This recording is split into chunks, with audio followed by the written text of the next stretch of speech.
There we go. That should take care of that. And hello. How's everyone doing today? Chill, I think you were, in fact, the first one here. Happy Tuesday Talks to you. Happy Tuesday Talks. Been a minute since I was first. I mean, have you been slacking? Chill, have you been slacking? That's my only question. Mr. Body, hello. Hope that you're doing well today. Thanks again for stopping by Green's stream. I hope you enjoyed the mini golf adventures. We had a good time with that, so yeah. Wonderful to see you there. Victor, hello. Welcome to stream. How are you, Victor? Morales. It has been a minute. How are you, Morales? Good to see you. And Octo, hello. How you doing? Welcome. Thanks for stopping by on this fine Tuesday Talks. What's everyone been up to? How was your day? How was your weekend? We have much to cover. The last Tuesday Talks, we were doing mini golf, and we kind of we weren't super focused on conversation, right? It's been a while. And then previously, we were doing Luigi's Mansion streams during our Tuesday Talks. There's been a gap where we haven't just had a chance to just catch up, to tell our stories and to be silly. So I'm looking forward to it. Certainly glad to hear that you enjoyed it. Yeah, Green's a really good guy. It was fun to get to stream with him.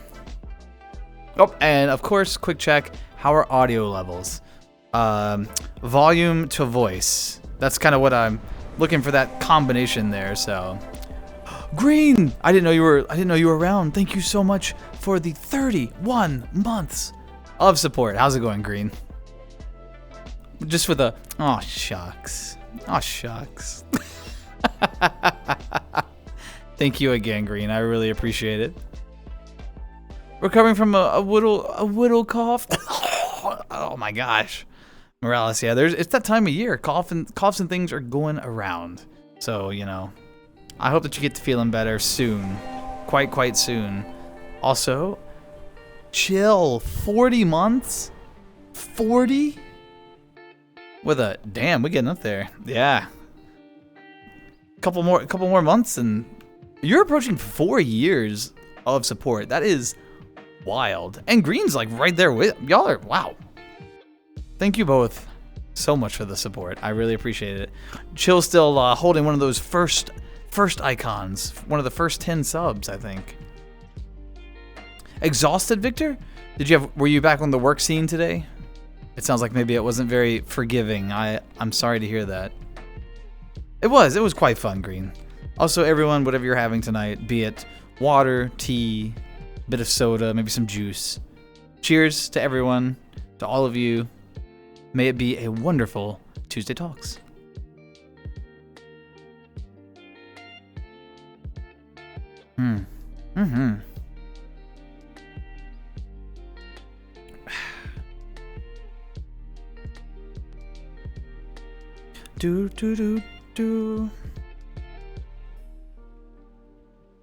Yeah. Audio levels okay, y'all? Because I had to do some on-the-fly adjustment, voice to background music ratio. I want the background music to just be barely audible, just kind of lingering in the background, mostly just the voice. So let me know if that's not the case. Yeah, chill. 8 more months and it'll be 4 years. That is incredible. Thank you for the generous support. I really appreciate it. Also exhausted. Yeah, Green, you've been pulling some long hours lately. Can't wait for next week. Some vacation time. Well deserved, well earned. You'll get some vacation time, some family time, if I recall from our conversation. I know you're excited for it. I know you're excited. Excuse me. Audio seems fine. Sounds good to me. Thanks, y'all. Appreciate the confirmation. Thank you. I didn't even remember how to set up the Tuesday Talk stream. I was like, how do you put a tracker on? It's been so long. But we got there. The camera's all different now. I don't know. I don't even know what's going on. I'm a VR boomer. Thank you, Morales. Right on time. Also, I see that you making the face when I cheersed. Can't get away from Morales. Not with that face. since October has gone by, we've known each other and all the group for more than or for 5 years now. That is actually wild to think about, isn't it? That's quite wild to think about.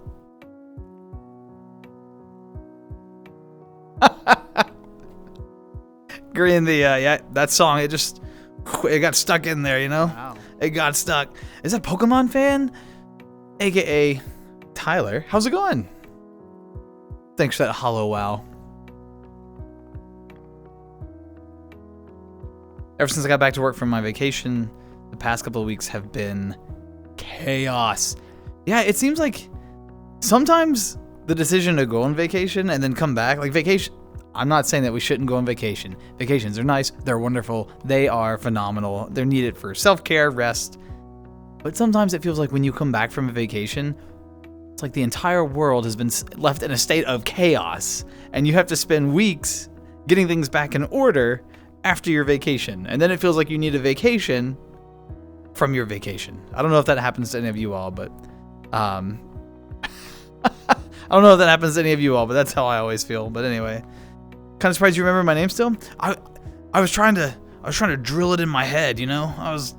Because the last time you were like, you can call me that, don't forget, and I was like, oh, I forgot. So yeah, I was trying to remember. How have you been though? It's been a couple of streams, but that's okay. I know life comes up, you know.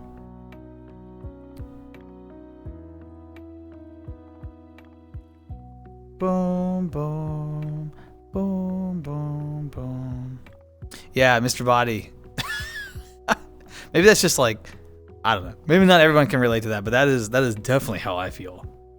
People are like, oh, you should just take a day off work. I always think to myself, I'm not sure that's a good idea.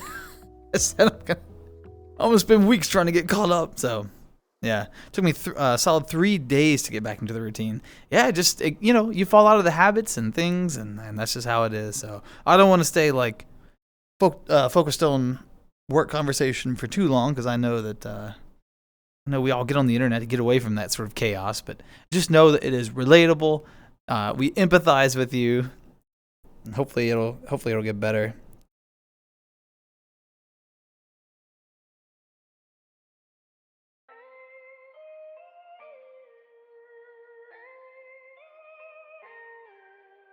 Also, is the music thingy updating?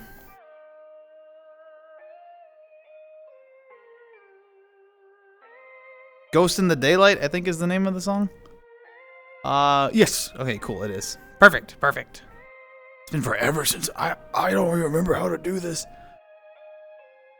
Doing well. Been really busy with work and everything.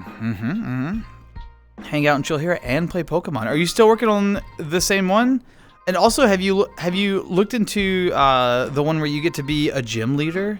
I was seeing something about that. It felt like something that you may enjoy. Thanks, Green. I appreciate you looking out.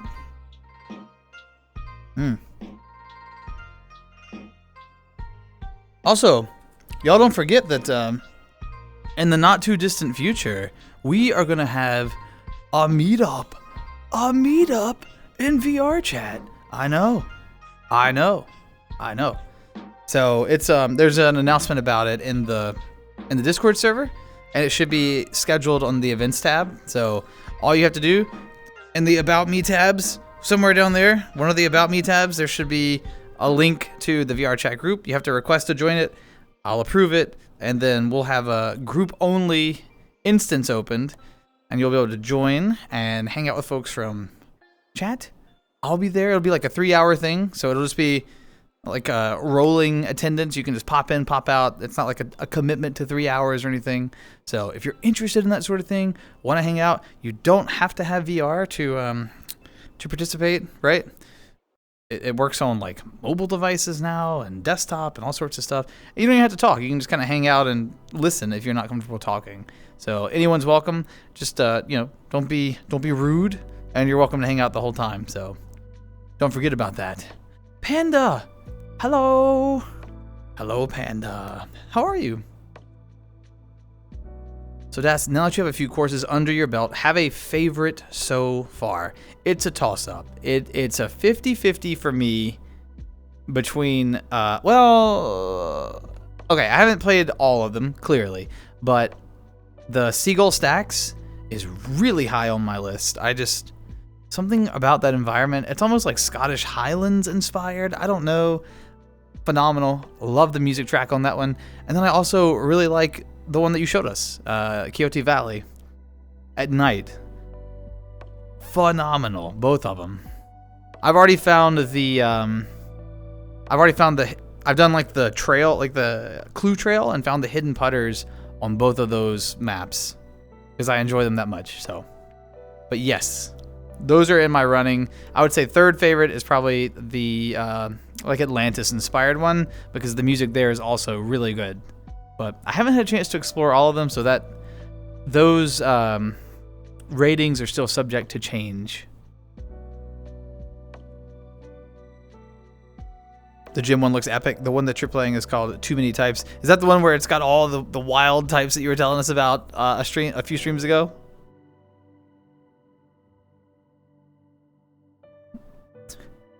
I don't know if describing work as stubbing your toe is how you want to have to describe it. That sounds really unfortunate, Victor.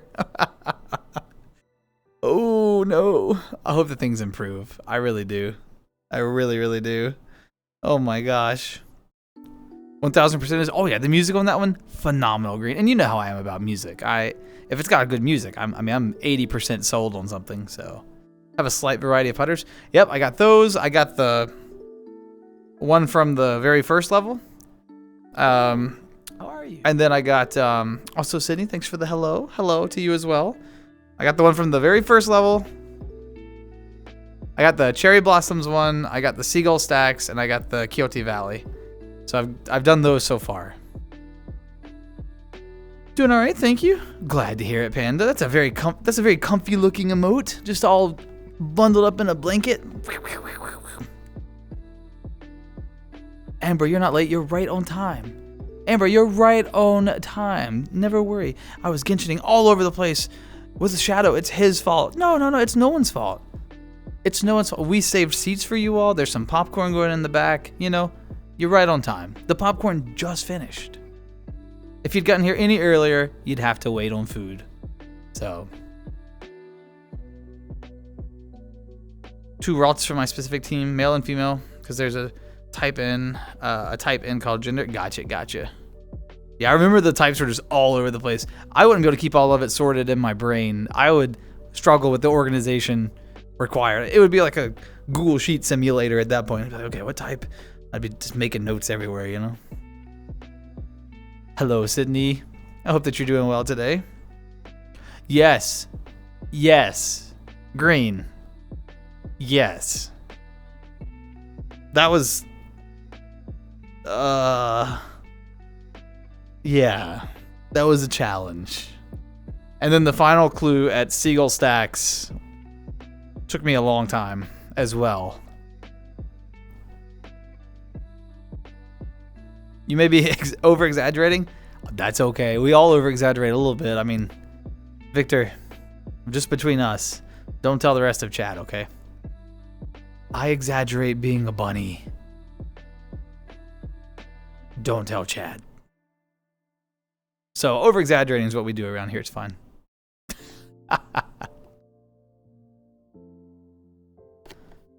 No, Amber, you didn't hear that. There's popcorn. Overthinking a lot today. What you been overthinking about? Sometimes overthinking, thinking anything done too much can be destructive, right? And thinking is just like everything else. If we overthink, we can just get wrapped up in our thoughts and, circling around and just taking ourselves in these cognitive circles, so. What? No, you all, that was just for Victor. Okay, I was whispering. That was a whisper. You what? I can't do a SpongeBob voice at all. So, someone at my work today told me that I had Squidward energy though. So I've hit my daily dose of SpongeBob. They were debating if I was more like Mr. Krabs or Squidward, and they decided Squidward for sure.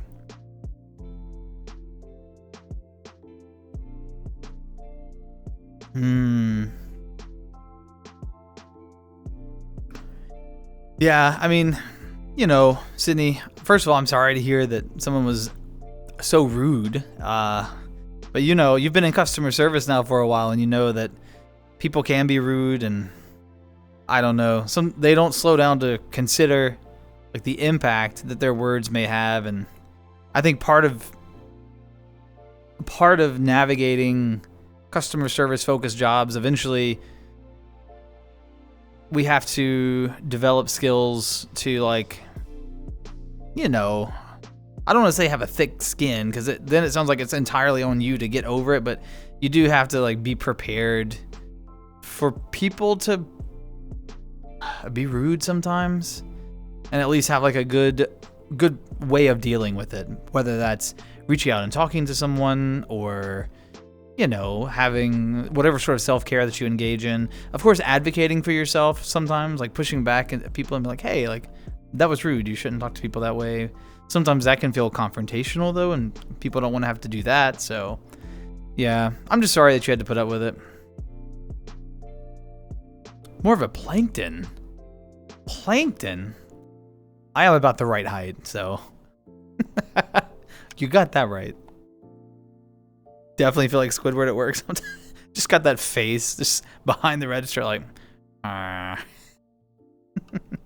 think we all have Squidward days. I think that's why Squidward's such a relatable character.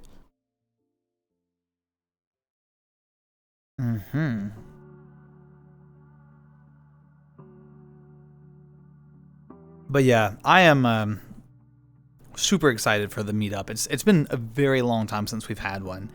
And this one's going to be shorter than some of the previous ones that we've had, just because I've noticed that they kind of naturally, you know, they naturally start to, I don't want to say that they're not as exciting or fun, but I feel like the peak, like, fun curve happens around, like, the first 3 hours. And then because of time zones, people have to start disconnecting, and so it'll just kind of dwindle. And so I figured we'd just compress it a bit. And that way people are more likely to encounter each other during that 3 hour window instead of kind of stretching it out.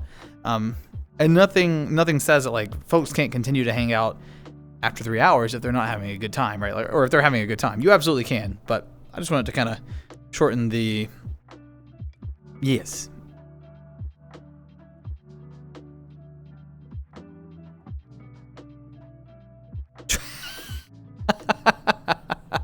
Green, to this day, I have not figured out how that goose is so expressive, emotive, and it can relay so much, just so much feeling. But you, what? Stairs. The goose is amazing. It really is, it's perfect.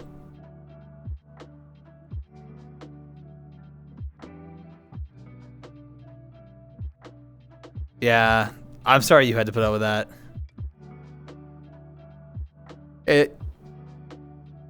Yeah, people are just rude sometimes, and who knows, I mean, maybe she was having a really bad day, and that doesn't excuse the behavior, but you know, you never know what kind of a day someone else is having, just like they don't know what kind of a day you're having.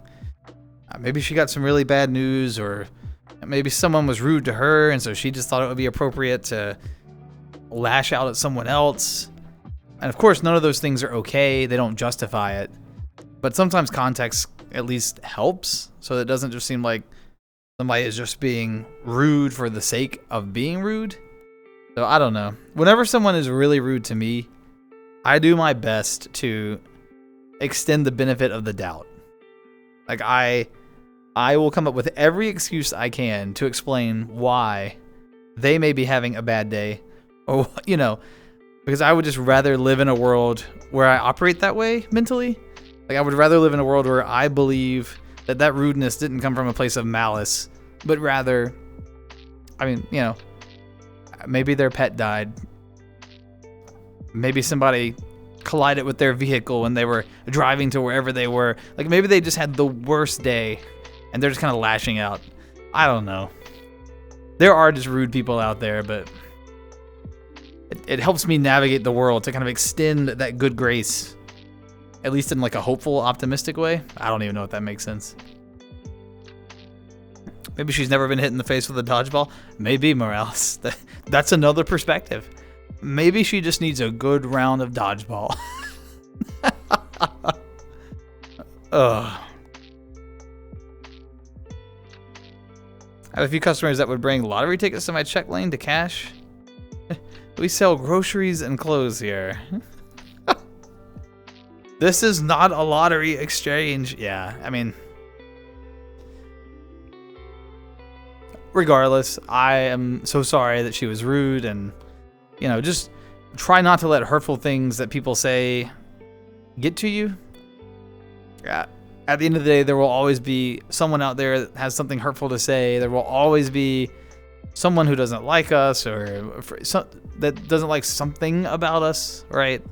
And so all you can really do is, you know, I think work on like loving yourself. That's always like the first important step, and accepting yourself for who you are, which that's a journey, right? And then surround yourself with people who do appreciate you for who you are. And like, if you have those two things in place, that helps mitigate the like impact that those rude people in the world have, at least from my experience. So take what I say with a grain of salt. I'm not a therapist. I'm just a dude on the internet. So truly, I am not a therapist. not even close.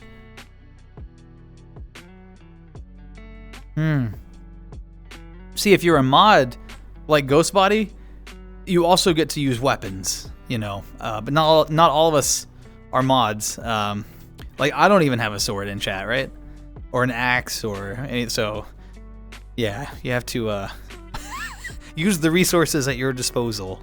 I might could fling my glasses at them, then run away crying. That would probably be my strategy.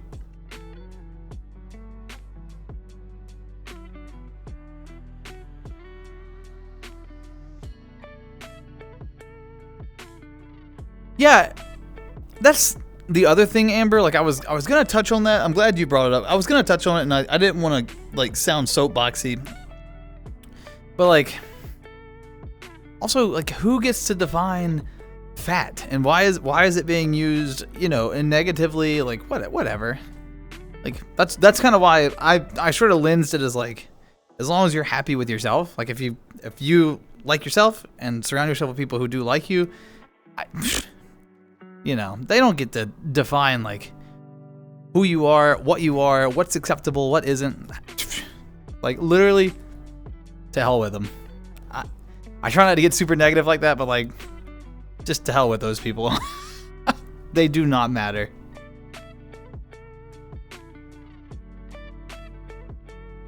Yeah, it absolutely wasn't okay. It was unwarranted, so. Because rabbits can't bear arms, it's true. Thanks, Green. Got the jokes going today. Also, how's it going, Hayes? Good to see you. Good to see you. Is that like a boar in... I see the nose and it looks like a shocked boar. I don't know. But how's it going? Hello.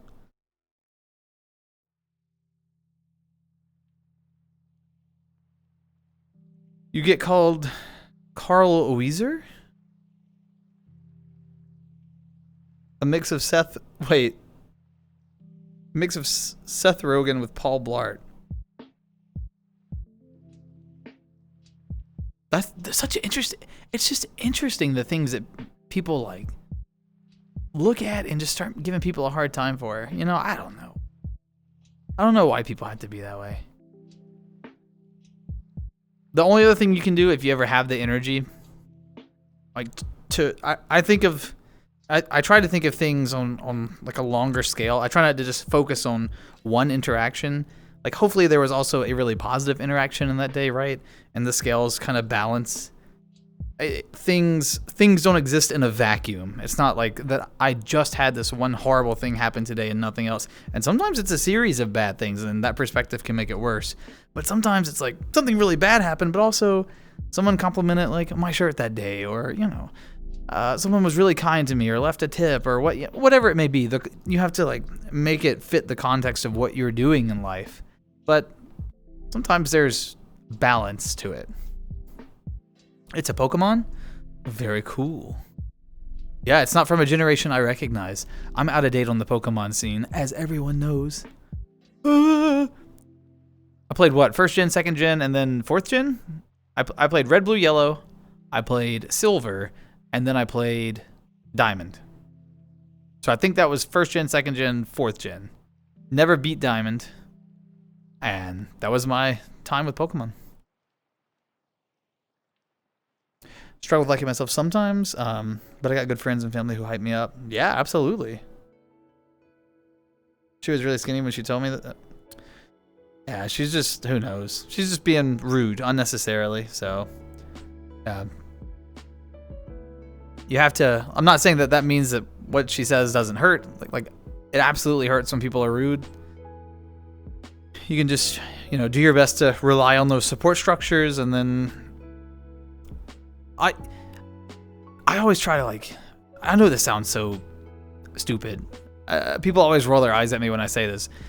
Whenever someone's really rude to me, like a few days later, I try really, really hard to go out of my way to be extra nice to somebody else, because I still freshly remember what it's like when someone is rude to me, and so I'm like, oh, I'm gonna go try. So I'll go like. My favorite, I don't want to say my favorite because that makes it sound like I look forward to this, but like if you're ever in like a restaurant and you see someone giving a waiter a really hard time or something, when that waiter comes around, I'm always just like, hey, I appreciate the work you do. Y'all are doing a great job in here. And they always know. They'll like look at you and they're like, I appreciate that. I needed that. Because that other table, So, I don't know.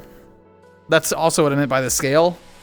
I try to tip the interactions back in the favor of the positive for the world, and not let the negative people run the show. I don't know. They're what we call a non-value add. Couldn't have said it better myself, Mr. Body. Daspra. Amber! I'm gonna need to tell you about my latest hyperfixation at some point, because I think you might like it if you get past the fact that it's technically horror. Oh, Amber, how could you? I would love to hear about it. I can't guarantee that I can get past the horror element, but I would love to hear about it. Take it with a grain of salt and go with my day. Yeah, some people, some people are able to adopt the thick skin air quotes thing, but again, I feel bad when I tell people oh, just toughen up, because that puts the work back on the receiver of the bullying to just get over it, and it's like, wouldn't it be wonderful if eventually we could inspire people to just not do that in the first place, so that you didn't have to just get over it? I don't know. I see both sides. I know the reality that we live in, where you do have to, learn to process stuff sometimes, but also I'd like for people to not do that. But anyway.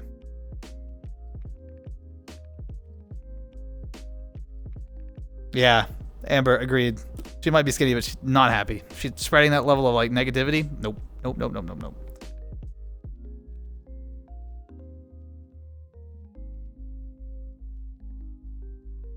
Yep, I would absolutely rather spend my day, my hour, I would much rather spend it with someone who is going to be happy and spreading that positivity, be it their interest or their company or, their great taste in music or whatever it is they're into. I would much rather be around someone like that than someone who is just being negative, for sure. I think Amber is sandwiching these ideas really well here. I don't think I could have said them better. So 100% spot on perspective.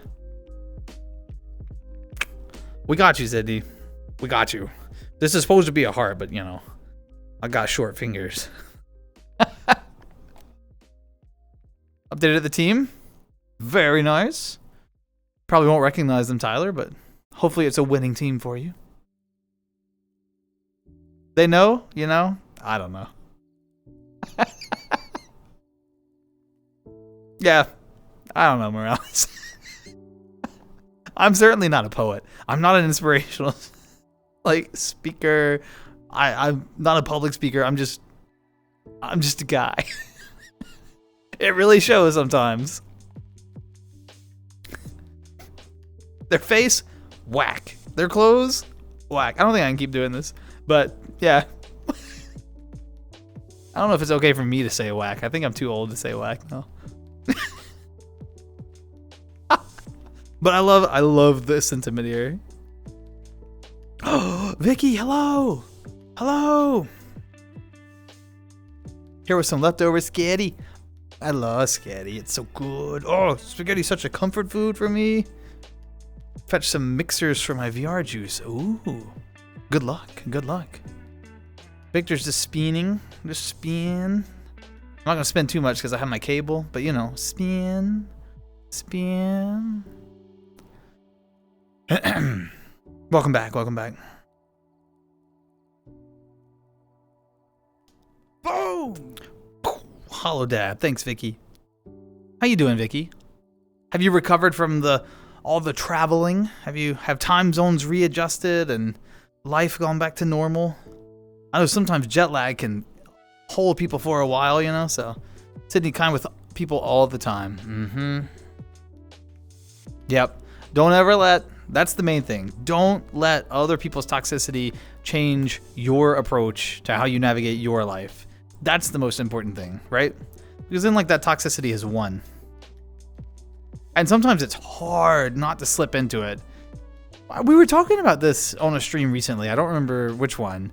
But like the way that we almost, we glamorize, I think a lot of people call it like clapback culture, right? And I'm too old to be using that lingo, but y'all know what I mean. Like we glamorize like the person with the scathing, sarcastic comment. They always get the last word in. They've got the wit and that sort of thing. They're often popularized. The prime example I always think of, and it's an old reference now, but like Dr. House, right? Oh, he's so smart and he's mean to his employees, but it's okay because he's so smart and he figures it out, and it's okay that he like, you know, abuses his employees and blah blah blah. And it's like, why are we glamorizing this? Whatever happened to just being nice to people? Where did that go? But, you know, for whatever reason, we get excited by that, like, oh, they got the last jab in. Who needs it? To me, it's better to just be kind. Never got to ask from the last stream, what were your thoughts on my Doom comic? You had an impressive collection. I don't know, like, the size and scope of the Doom lore, like in terms of like how much story exists in the comic world for him. Like I don't know if there's 20 comics or 100 comics. I have no scale or perspective, but I mean, the collection you had looked cool. Chaos sleep shall last forever. So back to normal then, Vicky. I'm glad to hear it. Victor, I'm sorry about the ads. There shouldn't be any midstream ads. I have those turned off. Did you have to like refresh stream or something? Because I know you will probably always have an ad at the beginning of stream because I just can't turn that one off. But I've done away with all the midstream ads. They should not be happening, I think. So, yeah.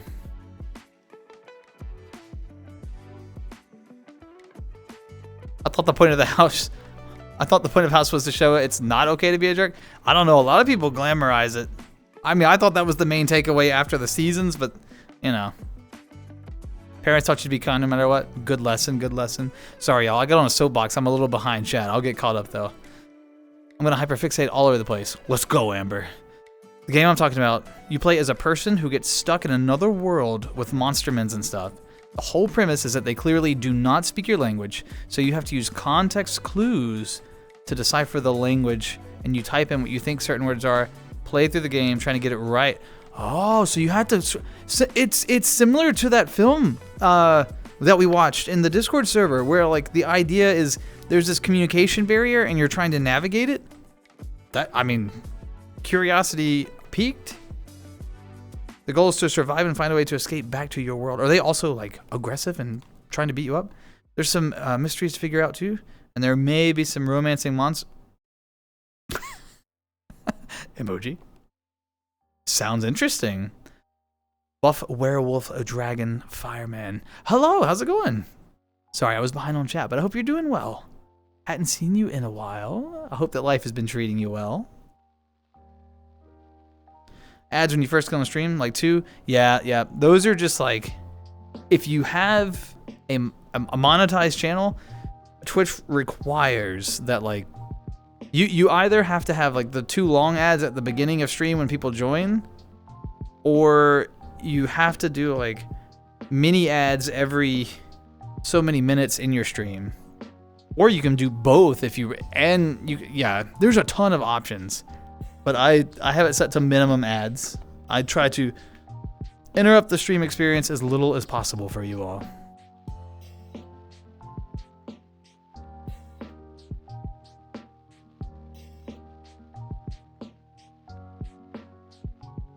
They're not very Monster and Mormons, but still very good. Hey, that's okay. That's okay. If anything happened to Mr. Crawling, I'm killing everything in this room. Oh, don't worry, don't worry. They'll keep them safe for you. They'll keep them safe for you. You can get some popcorn if you want. There's plenty over there. Also, for those of you who've been around, for a while, I'm sure you've already recognized the room. The classic. We got the plant. We got the distant moon / star. We've never really agreed upon what it is, but the clouds. This is one of my favorite worlds to stream out of. It is so simple. It is so lovely. It frames the conversation so well. Plant Greg, right there. Only the 2, but then ad-free. Yeah.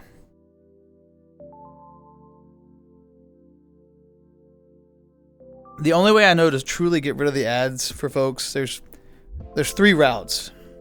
Well, I guess you could also use an ad blocker. I don't know how effective they are on Twitch. So maybe there's 4 routes, right? There's ad blockers. There's what does Twitch call it? Twitch Turbo or something like that?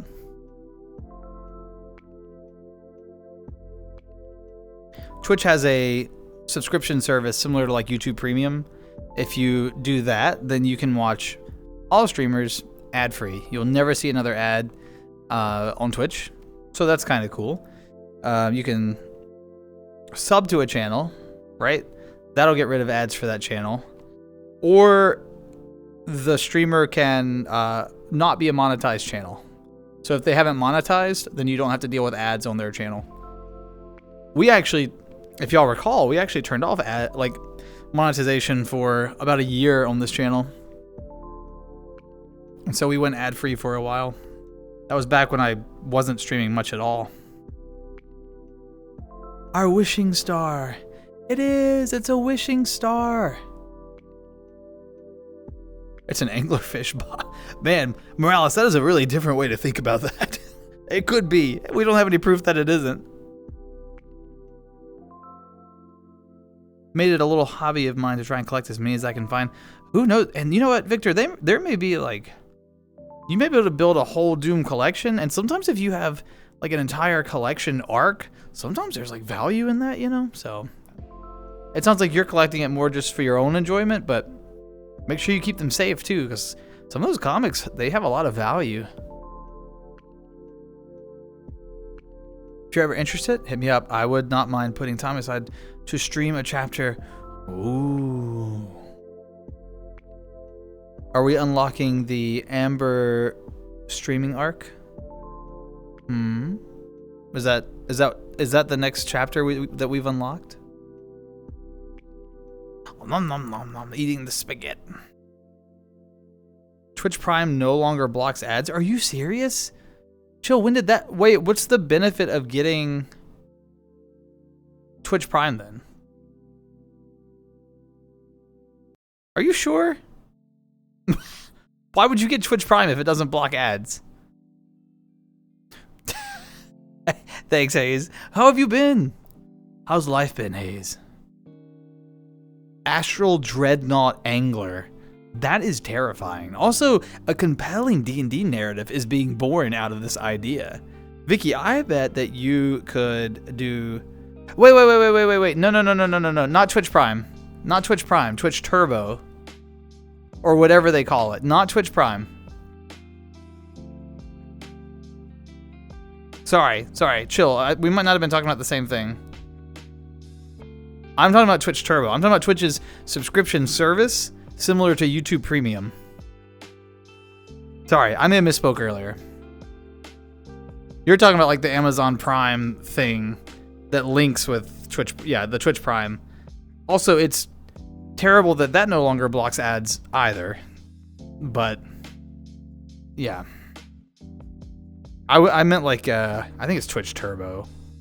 But yeah, if you pay for that, which it's costly, but if you pay for that, last time I had it, which was 6 months ago, I think, you don't have to watch any ads on Twitch, which is nice. I used to spend a lot more time on Twitch, and that was a worthwhile investment, but these days, not so much. I streamed on Twitch, I just put my mom on. Charmomber streams. Victor, you could be a Von Doom scholar. Then you'd be Dr. Von. We'd call you Doc. Doc, any updates in the Doom universe? Meant in like Discord or something? Oh yeah. That's a good point. We could do it there. Sorry, when I hear stream now, my brain like clicks to Twitch. Doing okay? Just okay? Has there been anything exciting in your like? Did you recently have like a really good meal or something? Haze, or like, you know what I mean? Anything that inspired you? Like you heard your favorite song, you were in the car, you started singing along. Everyone knows those moments. Or like you buy a new shampoo in the shower because your old shampoo isn't available and you're sad, you know? But then you put the new shampoo in your hair and you're like, oh, this smells so good. And then you decide to go with that shampoo forever because it smells so good. Like those moments, you know what I mean? Where life is just like,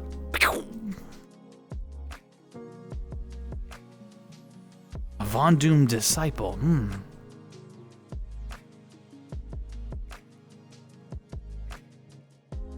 Yeah, I don't think we're talking about the same thing, Chill. I'm not talking about Prime. Let me see. Gotta look it up.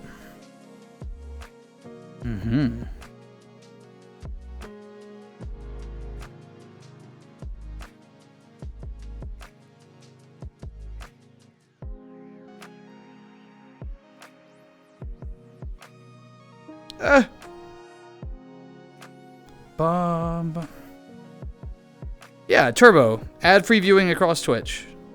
This is like the current article on it. You get expanded emoticon set. You get a custom chat username color, like not just the default ones, but I think you can like determine it down to the hex code. You get a chat badge. Streamers get extended broadcast storage, so they can save their broadcast for longer. And then you have ad-free viewing across all of Twitch.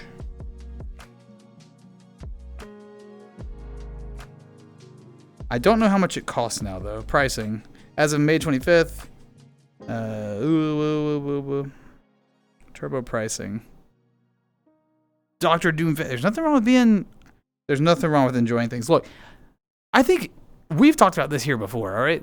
When people are really passionate about something, I enjoy talking to those people. People are always like, oh, I'm sorry for like, you know, getting too excited or fanning out over something or whatever. I'm like, don't ever apologize for being excited and passionate about things. That's where energy is born. When someone expresses passion for something, that just makes it so exciting. Yeah, so the US, I think it's $12 a month. So it's pricey, right? But just depends on how much ads bother you and how much time you spend on Twitch. Because that's what the price of basically 2 subs now. So for the price of 2 subs, you can just skip out on all ads across Twitch.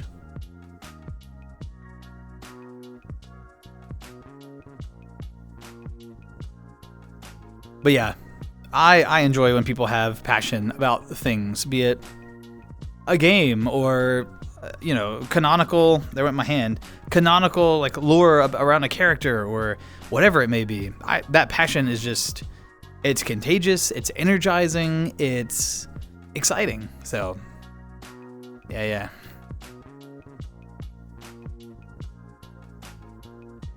You hurt your hand. Getting better though. Tripped over something and hit it against a wall. Ow.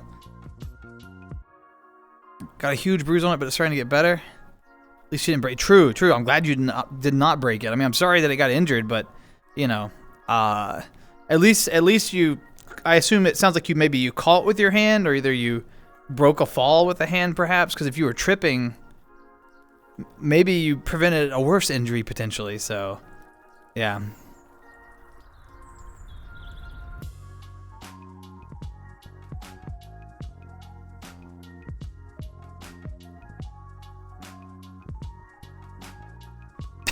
Yeah, it was canonical. My hand flew away. Look, I have the attention span of a rabbit, I guess, on a good day. Hyperfixation. Hey, we welcome them. We welcome them, Amber. That's where, like I said, that's where passion is born. For my folks who have been to like a con before, they're gonna know exactly what I'm talking about. You get to a con, there's a bunch of like-minded people. They all are also passionate about whatever the con is focused around. And it's just like, oh, and you can sit there and just, there's people dressed up like characters from, you know, the source material. There's excitement. There's panels. There's a chance to meet the creators and meet the artists and shop for cool stuff from the show. And it's like taking all your passion and cranking it all the way up, right? You just crank it up around like-minded folks, and it's so much fun. So,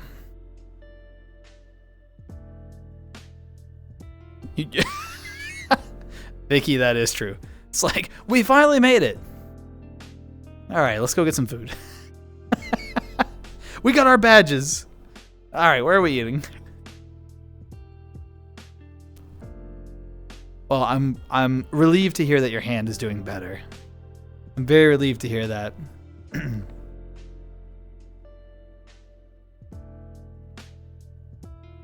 Doom made his first appearance in comics in 1962. I didn't realize it was that long ago. There's been over thousands or even more of Doom comics today. Well, Victor, you've got your work cut out for you. You gotta start looking. You gotta start looking. 4 team members already. Dang, on a roll. On my way to the 3rd gym leader, which is Watson. What's Watson from? I don't remember Watson. I remember Brock and Misty, Surge, the creepy psychic lady, and Blue. Oh, Giovanni. How could I forget Giovanni? Oh, and there was the ice lady at the Elite Four. Oh, and she had Lapras. She was great. Y'all remember, if you were here for the Pokemon stream, you know. She was great. Watson's in Ruby, Sapphire, and Emerald. So that's what, third gen? Is that right? Because I think that's the gen that I missed in there. He's just purely an innocent. Dang. Good Lord, Morales. Yeah, that was her. She was... I almost let her win. I mean, she was great. She had like the business suit and everything. She took care of business. She came in and saved our butts early in the game, right?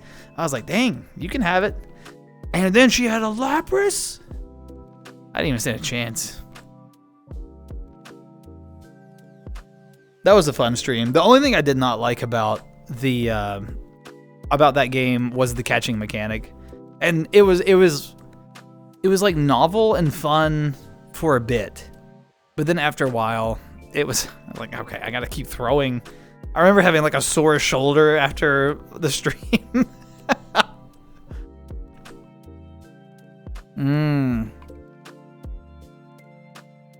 Gengar is a fun Pokemon. I didn't realize until Let's Go Pikachu how like tall and large Gengar is.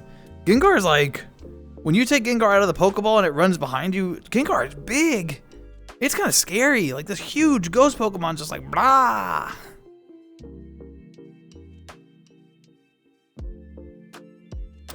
Not yet, Vicky. It's on my to-do list. I have like a legal pad. I know I've told this so many times on stream. I have a legal pad, and one of the things like right next to my computer, one of them is Rotwood, and then parentheses Vicky, because I know that you've got a DM with the information in it, but I haven't looked yet. I'm sorry. I'm terrible. It was a busy weekend to be honest. I had a lot of D&D, and then I did mini golf with Green, and we were gonna stream it, and then I was like, Green, you just stream it. Because my computer was being wonky. I did that, and then I did some time with some friends I hadn't talked to in a while. So it's been a stacked schedule. I haven't had like a lot of downtime, but hopefully soon. It is on my to-do list. When things get there, they get done, because I don't like seeing things not crossed off the list.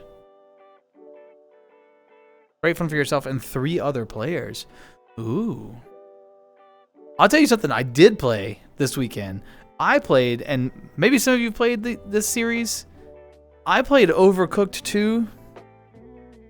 I did not realize how serious that game got. Friendships were made, and friendships were shattered, all in the course of like a few hours. I have never gotten so serious about a game as I got about Overcooked 2.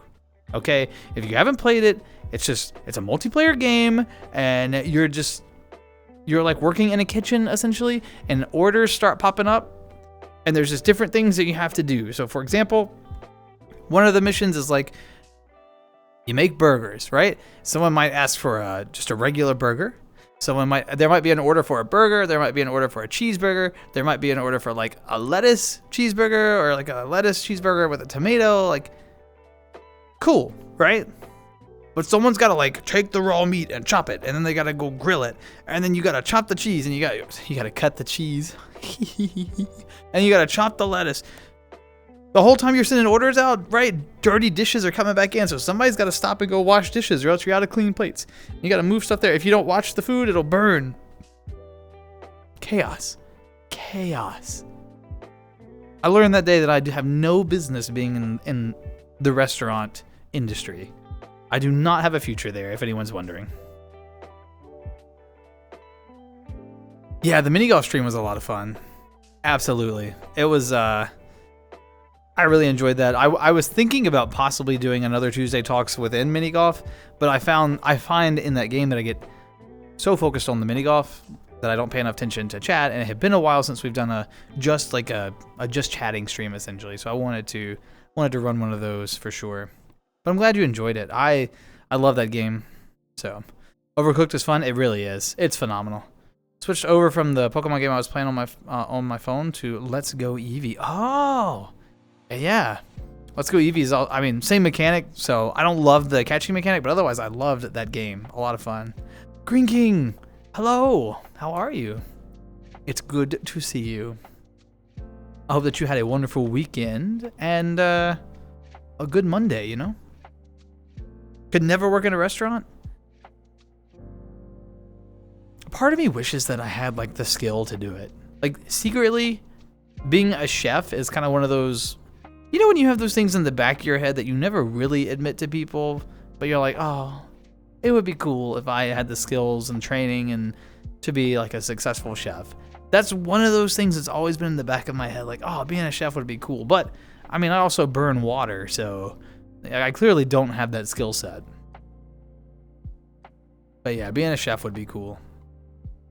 Another one of those secret back of the head things I don't talk about very often, just like a really good mixologist, like a bartender. I think that's such a fascinating job. If you've ever been to a bar and sat across from a very talented bartender, you know exactly what I'm talking about. When you're like at the stool, what you need to do, I know this sounds so sad. You need to go bar hopping for a while and find the bartender in your area that's like the most talented and has the most people skills. And then go there alone and just sit at the bar alone and watch them. And like order some drinks and talk to them if they have time. They are masters of so many skills and can just juggle them effortlessly.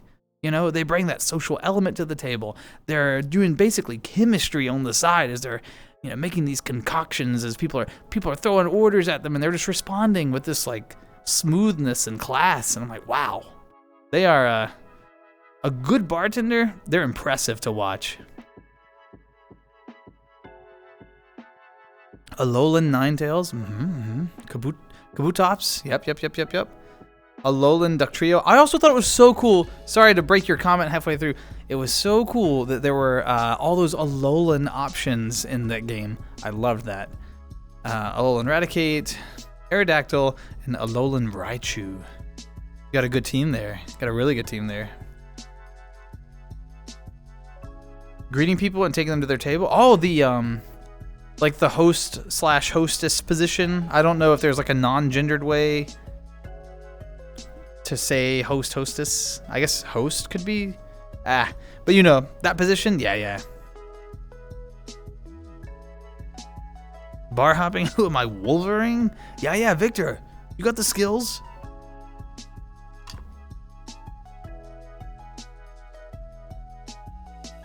You have a friend that's right. A hobo tried to fight your friend in a parking lot? What? Why? Why did they just have like that awkward, like they looked at each other too long and then it was interpreted as aggression, or what was the deal there? If someone tried to fight me, I would just curl up in a ball and start crying and hope that they pitied me enough to leave. I would try to scare them away by just crying so gross that they wanted nothing to do with me. They're like, oh man, stop, you're embarrassing yourself. I'm gonna leave, right? That's my strategy. Like curl up like a slug. I'll use defense curl.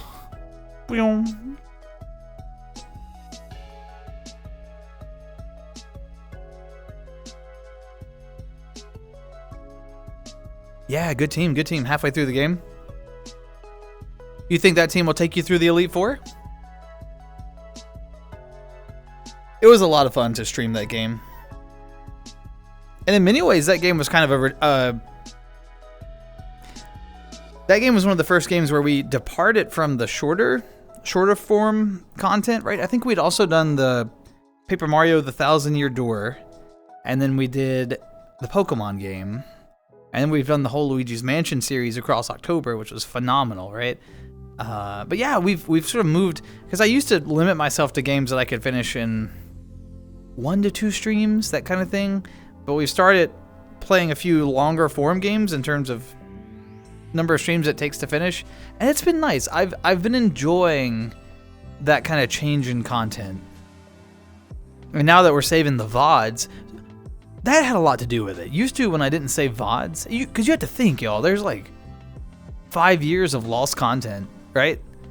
5 years of streams are just gone. That's kind of sad when you really stop and think about it. So when we made the VODs channel, and it's just, they're not edited in any way, right? All the little technical issues, it is just raw footage. It's nothing glamorous, but it's just a scrapbook. It's a collection of the games that we've played together and like some of the jokes and things. So now that that's there, I feel a little more comfortable with these longer form games. Yeah, I don't know. Not as angry and vicious as Wolverine? No, Victor, I believe in you. Surely you bring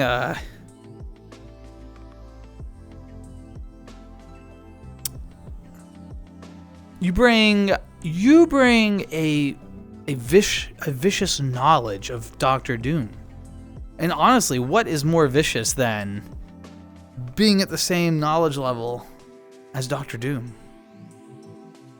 Think about it. Can't fight at all? Yeah, I'm right there with you, Sydney. I'm pitiful. Not saying you're pitiful. That's not... Well, I just can't fight. I'm pitiful. You're not pitiful. Some dumb reason, don't remember why. Yeah, usually... Hopefully your friend was safe. Hopefully they managed to avoid the confrontation, Green King. Yeah. Tyler, I think you've got what it takes. I believe in you. You've got the team. You've got the time. You can do it. Yeah, Paper Mario was a lot of fun. That was a fun stream. Maybe I should play. Oh, I'm so on the fence about like what the next big thing is. I think the next stream we're gonna finish Little Kitty Big City because there's still some collectibles and stuff. I want to just kind of, and we have to get home. We have to get home, right? So I want to finish Little Kitty Big City on the next stream. That'll be a 2 stream and done. I can tell based on how much content is left. And then after that, like that new Mario game just came out, Mario Luigi Brotherhood or whatever it was, right? That just released. There was the new Zelda game where you actually play as Zelda. I want to look at that. I feel like I'm just becoming a Nintendo streamer. I don't know. Maybe that's the direction that we're headed. But there was something else that I really wanted to play. It just flew out of my head. But there was like so many options.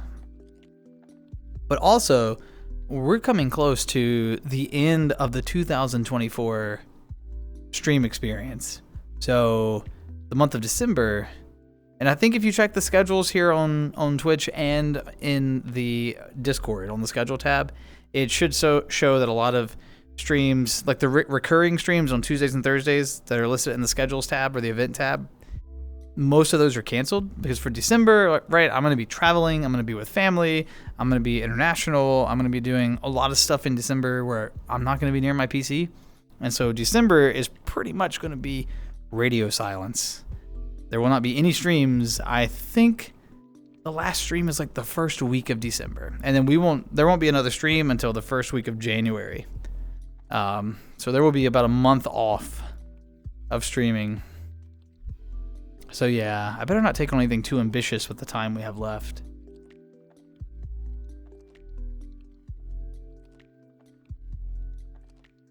Best strategy is to make them uncomfortable by saying the most off-the-wall thing you can think of. This is not a joke. If you think you're in danger, think of the most deranged and nonsensical way to just so Amber, like if someone's like coming up to me and they're like trying to punch me, just be like, I love your shoes. And see what happens. Is that what you mean?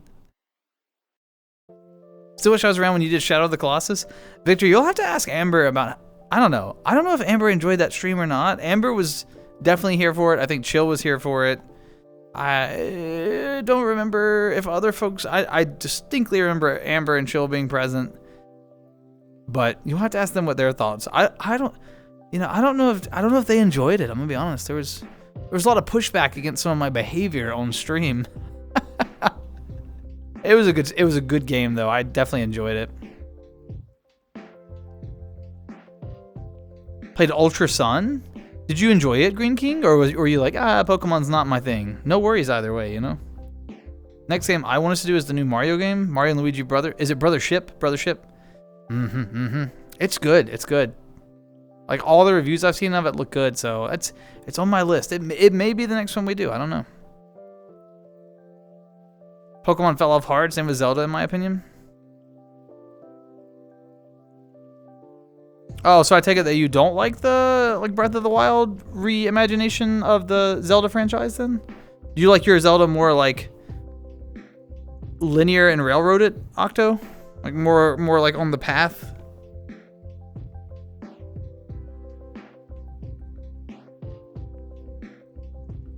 When in doubt, if someone is crazy, you gotta be crazier. I worry about escalation. You know what I mean? Like, because sometimes you can bring more energy and then people back down, but sometimes you bring energy and then they bring even more, and now you're at that point where it's like, do you keep this up? Or do you know, I always worry about escalation.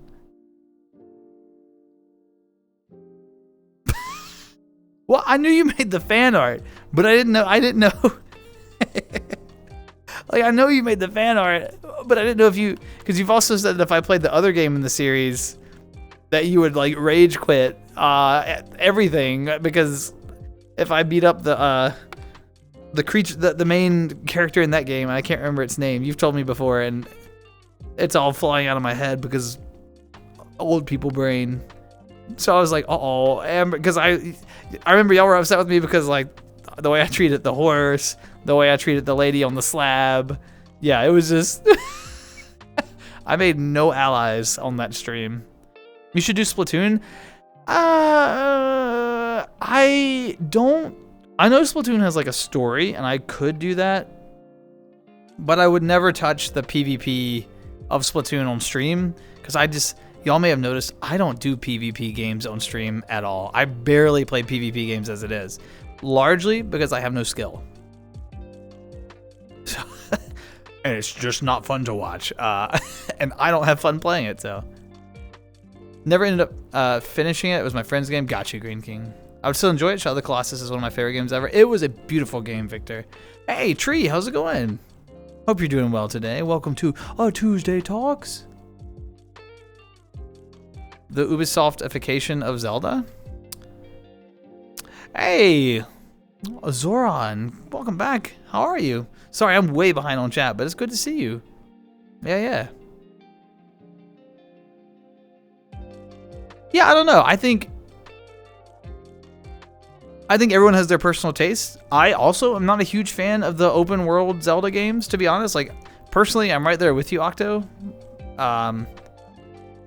But I think that money talks, and I think that Breath of the Wild and Tears of the Kingdom sold far better than what was the previous Zelda game before that? Skyward Sword? Was that the last one before that or something? Like, I don't know. The Zelda franchise had kind of been struggling for a bit. I think Skyward Sword was the last thing, wasn't it? Or I'm not gonna like say that factually, but like nobody liked that. And if you like that, I'm sorry, but objectively, like, yeah, people did not like that game. So I think as long as people keep dumping like record profits into the Zelda franchise for open world, I think we can expect to continue to see that. Even though I haven't finished Breath of the Wild for that very reason. I don't like open world in that way. So I agree with you personally, but the money talks. Do you know what I mean? So if they escalate, just run at them like a crab and scream and then deck them. I can do the crab run. I can scream. If I punch them, it's not going to knock them out, Green King. Random question here. Is it true some people use VR while on the toilet? Yes, I know several people that do. I wish I was answering you like ironically or for the sake of humor or for ha ha ha joke. No, I have literally heard people flushing their toilets. So it is true. Come on, Des, embrace your inner cephalopod shot. No. Splatoon, no. If you go... cue them, they'll probably push back, but if you go, I'm gonna suck the eyeballs out of your mom and spit, what are you saying, Amber? Then they tend to go, what the fuck? Gives you time to run. So you go for the in Pokemon lore, Amber, you use Confusion or Confuse Ray or Supersonic or something, and then you run while they're injuring themselves in Confusion. Okay, I understand it now.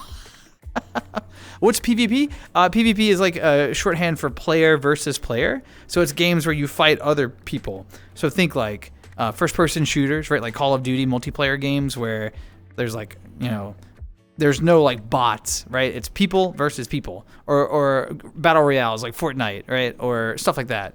PvP is, and then there's PvE, which is like player versus environment. So that's going to be games like when we did the GTFO streams, right? Or the Vermintide streams where like players work cooperatively and then they just fight like against, or like Helldivers. Players work together cooperatively and then they fight like NPC creatures. That's PvE. I like PvE way better because I'm no good at games, so. How goes the talks? It's going well. I'm just really behind on chat. I'm sorry. Never been a fan of Zelda myself. Yeah, no worries there. That's the cool thing about gaming is that there's so many different things out there. You can find things that you do enjoy. I always look at Zelda with like a really rose-tinted lens. Nostalgia heavily influences Zelda for me because the game that got me into video games, like my very first game that I enjoyed was a Zelda game back on the Super Nintendo, A Link to the Past. And so Zelda will forever be responsible for bringing me into gaming. If it wasn't for Zelda, right, I wouldn't be streaming on Twitch. I wouldn't be in a VR get up. I would never have got into technology in the way that I did. Zelda is what transformed my interest. So maybe I should blame Zelda for all this. maybe Zelda and I got beef and I just realized it. But yeah, there's games for everyone. So, and I acknowledge my bias when it comes to Zelda. Hey, Pat, how's it going? Oh, by the way, I was just thinking about some Doctor Who table. Oh yeah. What'd you think about? What'd you think about Far Cry 5? You know, the Far Cry series, I've never played a game from it. It is always interesting to me, but I'm afraid to approach it because of the open world stuff. Whenever I see Boomer Zoran, I just think, all I think about is Left 4 Dead, or me, right? Like Boomer, like old, or Left 4 Dead. Far Cry 3 is your favorite? Mm-hmm. I don't even know what y'all are saying. Cheeseburger and peaches, what? I like peaches. I like to chop peaches and sprinkle a little sugar on them. Oh, especially when they're in season, so good. Also, Green, thank you. Thank you for the 30 bits it took to give me the giant goose stare. That's wild. That goose is so pissed off. Wind Waker is still best Zelda game. And Vicky, I will say, when Wind Waker first came out, I did not give it a fair chance because I judged it very harshly based on its art style. It was at a time in my gaming career that I was really interested in like pushing the edge of graphics, right? I wanted just the next greatest and best thing, and I didn't have an appreciation for like stylized graphics yet in gaming. That came later. And when we did a Wind Waker stream, oh, it was years ago. We met a bunch of the speedrunners from that community when we were streaming it. It was so much fun. Great community, by the way. The Wind Waker speedrunning community, they are phenomenal.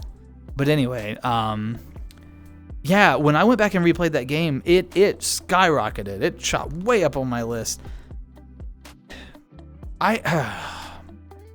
As I've gotten older, Majora's Mask has really creeped up, and Majora's Mask may be my number one now.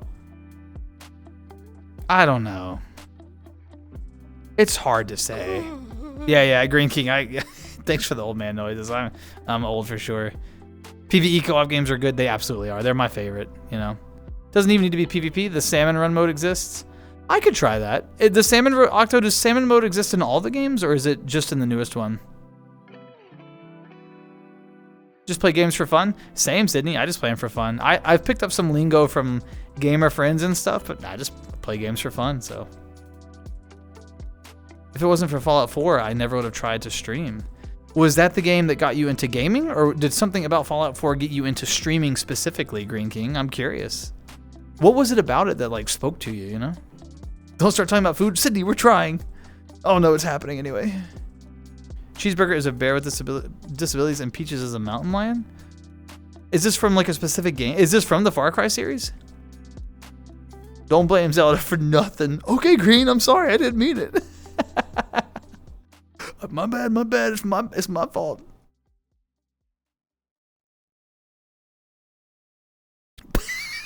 Victor, that's so relatable. You want $95 and change? Just make the goose face. I'm telling you, those goose emotes are just the best. They outshine my emotes 100 times over. It should be required that everyone has goose emotes.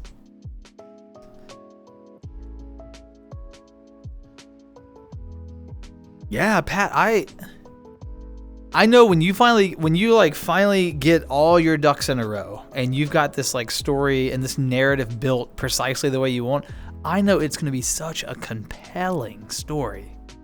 I look forward to the day when we hear about your experience running that story, because I can just tell from like the way you talk about it and your excitement for it and enthusiasm. I know it's going to be really good. So 2 and 3? See, I only ever played Splatoon 1, to be honest, so. Loved Salmon Run? I didn't know you were on the Splatoon scene. Did it every single day for months. What is Salmon Run? Is it like like a timed thing, or help me conceptualize it. I don't think I've ever played it. Salmon run rank? Oh, there's ranks? Oh no.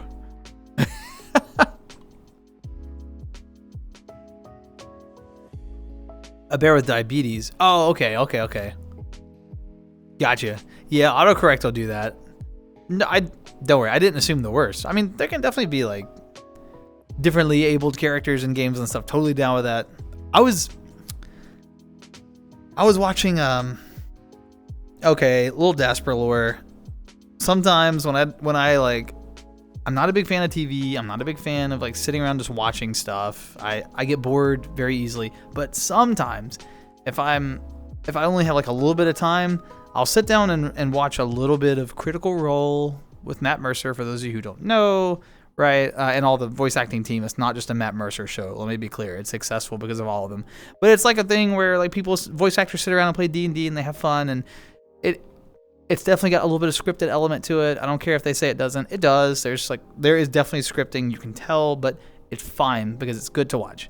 As a big D&D person, I like watching it more for like story inspiration. Anyway, where I'm going with this, to your comment, Green, about like, I meant diabetes and stuff. I arrived at a point in campaign 2 where they come across a dwarf who's like in a wheelchair, and it was cool to see the inclusion of like someone differently abled, and like Matt just expertly weaving them into the narrative, and the way that they use like the wheelchair and like cool tactical combat and to help them navigate spaces. And instead of it being like something that the party has to deal with, it plays to their advantage, and it's just really cool. And I appreciate when games and shows do it well. It's nice, right? When it's not like, oh, here comes this person with this complication. Instead, it's like, oh wow, like look how well they're navigating life. Yeah, I don't know. There we go. Froze a little bit there, but I'm good now. Anyway, that was just, sorry. You know me and my tangents. I talk too much.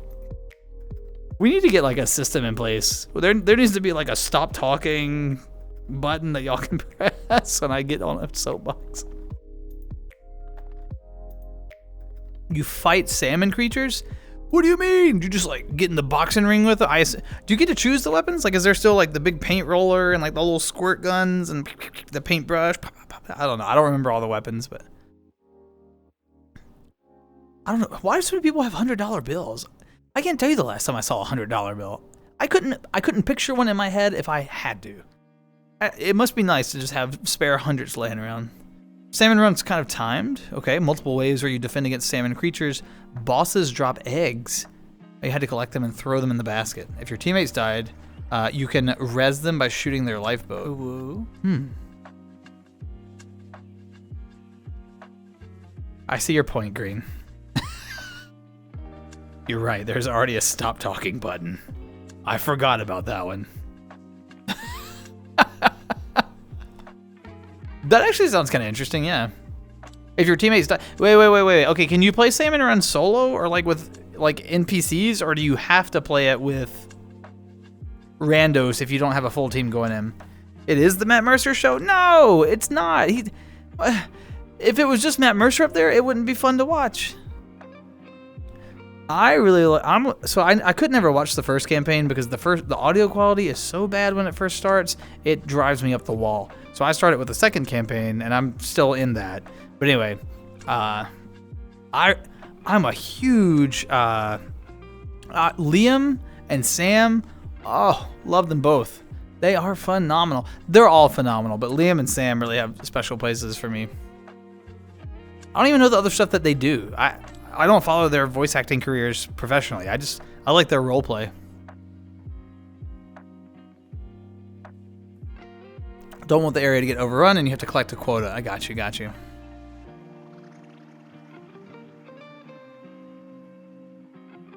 Wow, I've fallen so behind. I'm sorry, y'all.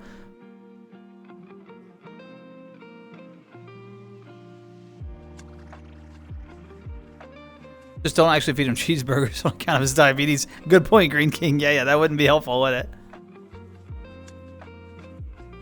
Stamina run, I think, is always given to you. Most of the time, it's set. It's a set rotation, but there are rounds where it's randomized entirely. I'll have to look into it. Fight salmon monsters sounds kind of fishy. I see what you did there. Thanks for the perfect demonstration, Green. We couldn't have set that. We couldn't have set that up and knocked that down any better. Unscripted, cooperative humor.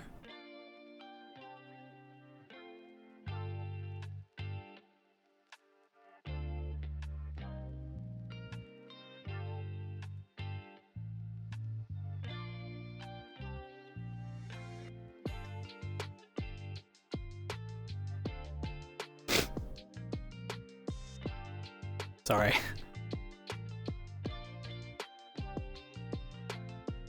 People act like they're in Beverly. You got. I'm not ready for that big emote every time. I'm not ready for the big goose.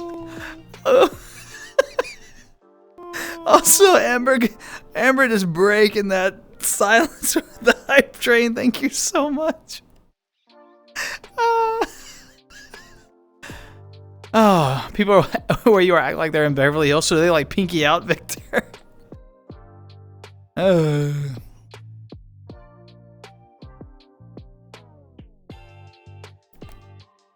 Sorry, Green. I was just, I was in the zone. You know how it is. You've played mini golf with me. You know how I get. So for context, with Pat, the key to time was the subject of a full season of Classic. Who basically, the White Guardian, the cosmic deity of good, tasked the Doctor with finding the 5 segments of the key to time, a cube with the power to alter reality. Also, the key segments can disguise themselves as any object, animal, or even a person. So basically, it's a giant treasure hunt. Do they have any? Is there any way to track the pieces, Pat, or are they just like do they emit some kind of like cosmic energy or something where it can be detected, or is it truly just good luck finding it? Wide open scavenger hunt across space and time. The angry goose face is your new spirit animal. Yeah, look, Green will not hesitate to throw that goose if I'm misbehaving. So, and as you can imagine, I am subjected to the angry goose, I guess the glaring goose, pretty often. Oh, it's so good. It is so good. Also, thank you again for the bits, Green. I appreciate it. Stop looking at me like that. Goose eyes. Oh.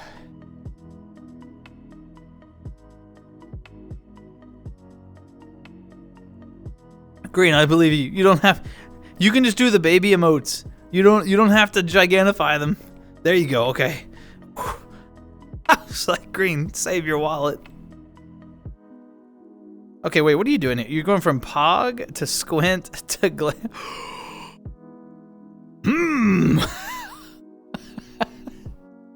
It's such a good narrative. I want to incorporate a goose into a TTRPG table as a villain now, or maybe not like a combat villain, but a social villain, and it just glares at the party from like across the way all the time. Like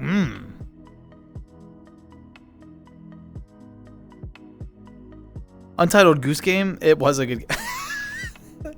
You called it, Green King. You called it. You knew what he was into off the bat. And all the goose emotes, they come from like a goose-based streamer, right? What was the name, Green? Yeah, I know you've shared it before, but the name has... It's like geese... something. You have a dedicated honk button? Clearly, I have not played the right games yet. Geese Breath. That's right, Geese Breath. I was like, it starts... Yeah. So you just walk around honking at everyone? Absolutely love Untitled. We're all bonding over the goose game. Maybe I should. I don't know. Maybe I should look into that. Maybe that's the future of streaming for me. Make it a social villain until the end. Then it shows up as a super... it has like a transformation? Oh, Amber! Everyone just sort of notices it goes casually. Yeah. Following from town to town, just hating on them, judging. But then they found out this entire time it was intel collecting on them and starts to... Oh, and then so they encounter the goose in its normal looking goose form, and they like kick it once as a high level adventuring party, right? And it lets out a sad honk and falls over. But then it transforms and it moves on to phase 2 of the boss fight. And then it kicks their asses. Yes. It's a social villain until the end. And it's super bosses. We've just made we're writing a D&D campaign. We're doing it. Wow. Victor, thanks for that wow.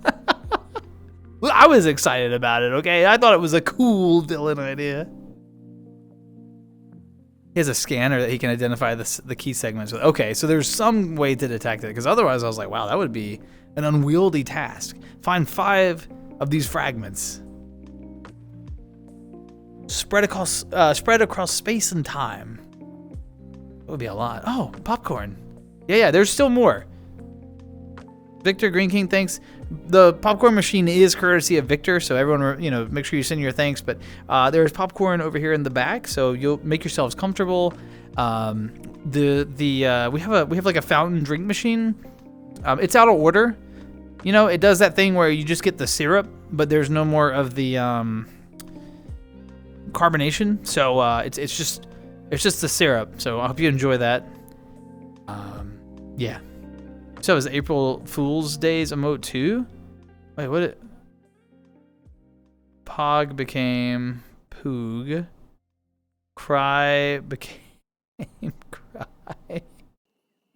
Oh, the glare became Glur. Glur. They're pretty good. Dr. Goose. We're building a D&D campaign right now. It's happening. We're building a D&D campaign as we speak. A YouTuber that you watched me to a boss called Quackthulu, and it was a giant green eldritch Hardtuck. Green King, that's terrifying. How powerful was it? Did it beat the party? Making pasta. Making pasta. Wait, Green King, so you photocopy additional pasta so that everyone has pasta. Okay. We got popcorn and we got pasta. And we got just the syrup for fountain drinks. It beat them? Oh no. The Eldritch Horror Duck. That sounds like an enjoyable final fight. Make it super cute. Make it a super cute, adorable creature. Try to get them to adopt them as a pet. Their adversary has just always been there, in their back pocket. Make it just like a really cute, I don't know, like a gerbil or something. A really cute bunny, defenseless bunny out there, just cowering in fear. A goose with a Dr. Doom mask, it'd be over. Victor, it'd be over. Because a goose in and of itself is terrifying. They're so aggressive. That's part of what makes those emotes so good. Because we all know that like geese actually look at us like that. They're terrifying. One M&M? Well, there's a lot of folks here. Do you have like an X-Acto knife? We can, maybe if we melt it and get toothpicks, we can have like chocolate fondue on a toothpick. That might be the play. I think I got some toothpicks in the back. The Black Guardian, the cosmic deity of evil, is also after the key segments, but that doesn't really become relevant until the last episode. So would... okay. So would you have the party searching for the key segments? Floor pasta. What? Why does everyone have floor pasta? I would like some good Italian food. It's been a while. Not just like an Italian sub. They are amazing. Italian subs are definitely my favorite subs of all subs. Like if I have to be around the sub, I want the sub to be in Italian, right? But I'm talking more like a really well prepared pasta dish. Maybe like a really good manicotti. Anyway.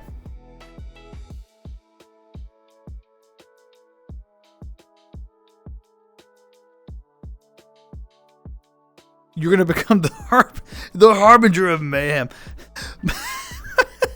My ferret says we have to destroy this entire village. The village must die. Amber's character goes from like chaotic good to chaotic evil after the pet. The reveal is made, and Amber's like, hell with it. The pet and I, we're a unit. I go down with the pet. Try and hit it. I dare you.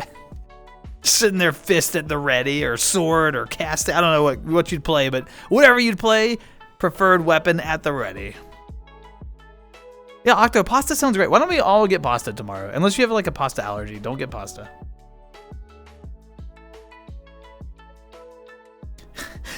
Not Hammy. Hammy just like these like strange growths begin to emerge. A tentacle just starts coming out, and it lets out like a horrible like, and it's just tearing the party up. And meanwhile, Amber's like, "You got it, Hammy. You got it." Oh, the cleric is being like beat down by these like tentacles, and they're like, "Ah, help me! You got it." Amber comes over and like kicks the cleric too. Don't fight Hammy. It's so good. Oh, Jersey Mike's, they do good subs. Jersey Mike's, they keep jumping up on their prices. I know that I know prices are on the rise, food and fuel and yada yada yada, right? I understand. It's not just I'm not just like, oh, Jersey Mike's went up on their prices. We live in a global economy. I understand, blah blah blah. But still, a Jersey Mike's sub, if you get like a big one, it's like, oh my god. I could have paid like a rent payment for that. Oh. But they are so good. Victor, I'm right there with you. They're so good. Oh, they're green. Yeah. I shortened Greened Wonder to Green because I've known Green for like 85 million years, right? And then Green King I call Green King. Because I can't call two people green. I do have a bad habit of shortening names. Wait, Victor, what's your go-to Jersey Mike sub? Now I'm curious. A tear goes down Amber's face. They grow up so fast. Amber, would any of your D&D characters ever have a blue ring pop tattoo? I'm just curious. It will be so cool. You gotta... You know what I'm saying? You gotta have that like, boom. It would be so cool. And people would be like, what arcane rune is that on your person? It's like, don't worry about it. It's ancient knowledge passed down from the elders of my distant village.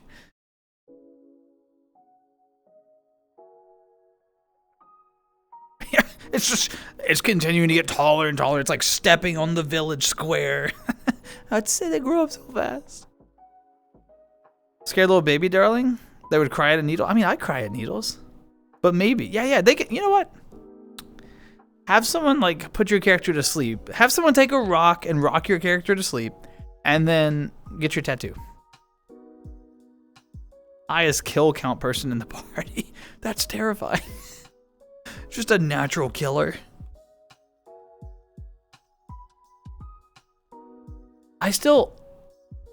I'm starting to think through like what streaming is going to look like next year, because I feel like all streamers do this, right? A lot of times they have like a formal state of the stream address and blah blah blah. I usually skip that because I don't stream often enough to warrant that sort of thing. But every year at the end of the year, I'm like, what is streaming going to look like next year? Because to be honest, it's been radically different from year to year. There's a lot of reasons that's true, but I keep talking about wanting to do something. I keep talking about wanting to do something TTRPG related. Like, I don't know if I want to run actual plays. I don't know if that's where I want my time spent. But I don't know. I still think like having like a D&D prep stream and like walking you all through like how I prepare a session or something, I think that could be fun. I don't know. I gotta think about like how I would capture it and what windows I would have open. And the issue is this: I get so focused on chat when I'm streaming that it's hard to focus on like building a narrative. And so I feel like when I get really locked in on a game, for example, you know, and I start to fall behind on chat, or when I'm on a chatting stream, but there's a topic that I get really passionate about, I do my soapbox thing, you're all rolling your eyes and you stop typing because you know I want to be 10 minutes behind on chat otherwise. I would do the same thing in a D&D stream, I think. So I don't know if it would work. Yeah, it's hard to say. I got to think about it. But anyway, gonna have brand new adventures for where the key segments are and what they are, even though my source books have good ideas and follow-up stories. Yeah, Pat, that sounds really cool. That sounds really cool. They're really good with a bow. Do you remember the class by chance? Shooting people with toothpicks on the back of a chicken? Well, because they were a tiny rat. So you rode a chicken as your mount and you just shot little toothpicks. That's adorable. Supposed to do what now? Green, I think a lot of like streamers do like state of the stream addresses where they kind of outline like their plan for the next year. They're like, these things have worked well and I'd like to grow in these areas and blah, blah, blah, blah, blah. I see that a lot. I don't know. Maybe that's a dead thing now, but I feel like it was really common last year.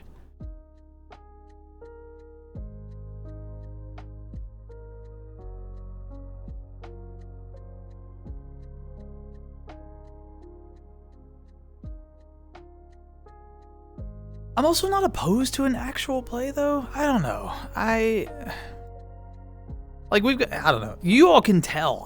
We end up talking. There's two things that we always talk about on every stream. We always talk about food, and we always end up talking about a TTRPG in some capacity, even if it's just for a couple of minutes in passing. D&D is a huge part of my life. I spend more hours a week on D&D than I do on stream. D&D is my most time-intensive hobby. I enjoy it a great deal. Actually, I just got the dungeon. I got the 2024 for my actual like D&D people out there. I just got my physical copy of the 2024 Dungeon Master's Guide in today. I am so excited. The art in it is phenomenal. It is beautiful art. I know that Wizards as a company has all kinds of problems. I acknowledge that. Absolutely. They supported some amazing artists in the 2024 iteration. It is amazing. It is beautiful. Anyway, sorry. But yeah, like D&D is just a huge part of my life. And I keep like wanting to pivot and have some D&D folk. I don't know. I got to think about it. I still don't know what it would look like. Frighten the Dragonborn after they snuggled them and gave them... What? How did they frighten them? I kill people. Checking for the clip sounds good. 30-foot tall hamster that ended up being a tongue twister. That's a deep green with tentacles. That's terrifying. Just breathing fire out, tentacles coming out, eldritch abomination sort of situation. What about streams where we help you with world upkeep to make the world more alive for the players? See, that could be interesting. Like maybe hold on. Vicky, you're onto something there. Maybe we could do like a homebrewed world where chat builds the world. Maybe we work together to build a world. Like, so the first couple of streams would be actually building the world, right? We would determine like, clearly it's going to be, okay, I'm going to say what apparently is a controversial topic these days. It's going to be a round planet. Because planets are round. All right, so it's gonna be a round planet, and then we're we live in a day where that's a controversial statement. Anyway,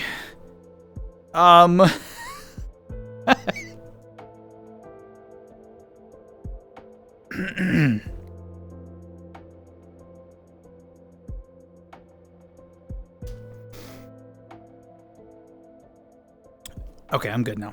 I just needed a minute to myself. Yeah. So, no, Vicky, I think that's kind of a really interesting idea, though. So we would spend the first couple of streams and we'd actually build the world. We'd establish, like, how many continents are there? What are the oceans like? We would build names, that sort of thing. We would build the world that we intend on a table navigating. And then, what if we did an actual play with the world we create and we stream it? So the players at the table would have to understand, like, we're going to be streaming this content. And so we would stream their events and what happens in the world for them, right? Post-stream, then we'd come back to, like, another stream, another, like, world-building stream, where, like you're saying, chat then takes, like, their actions and what they did in the world, like what the players did, and chat says, well, simultaneously, these other events were occurring. And we, like, that is an interesting concept where chat kind of builds or helps build and navigate the world. I don't know. That's a really interesting idea, Vicky. BRB, back. Green King, I'm sorry. I think I missed your BRB, but I'm glad you made it back safely. State of Green streams. They might happen. It sounds like a daspra stream. Green, I think that's part of why we get along so much. My go-to sub. Oh, yeah. The Jersey Mike's order. Ham, roast beef, turkey, lettuce, provolone cheese. The best cheese, by the way. And their signature juice thing they put in their sub to give it more flavor. Yeah, I don't know. It's like a combination of like a oil and a vinegar and stuff with sesame seed bread as the buns. Victor, you have a really good order. That's pretty good. Found the clip, so I sent you a picture of Emery I drew in the. Also, their chicken was named Nugget, by the way. This is my chicken. It's named Nugget. That is not like a premonition about their future. Let's see. I'm gonna pull it up on my phone. Hold on one second.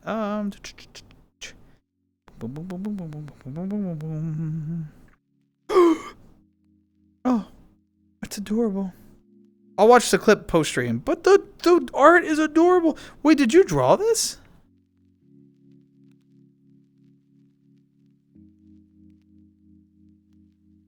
And of Emery I drew. Yeah, you put that in your comment. You drew this. Amber, you're very talented at your art. Yeah. It's okay if you heavily reference something. You're very talented at your art. Phenomenal. I'll watch the clip post stream. If I'm worried if I open too many windows right now about lag, because whenever I'm in VR, my PC it's got some age to it and it's showing these days. I struggle. It's part of why I use worlds like this very often for stream, because they're low in terms of performance requirements. So when I saw there was a whole section in my source book on doing a key to time campaign, I knew I was gonna use. Yeah. Treasure hunts are fun. Pat, are you thinking about having like an opposing force that's also searching for the treasure at the same time? To add like an element of, I don't want to say like a timed nature to it, but you know what I mean? Competition.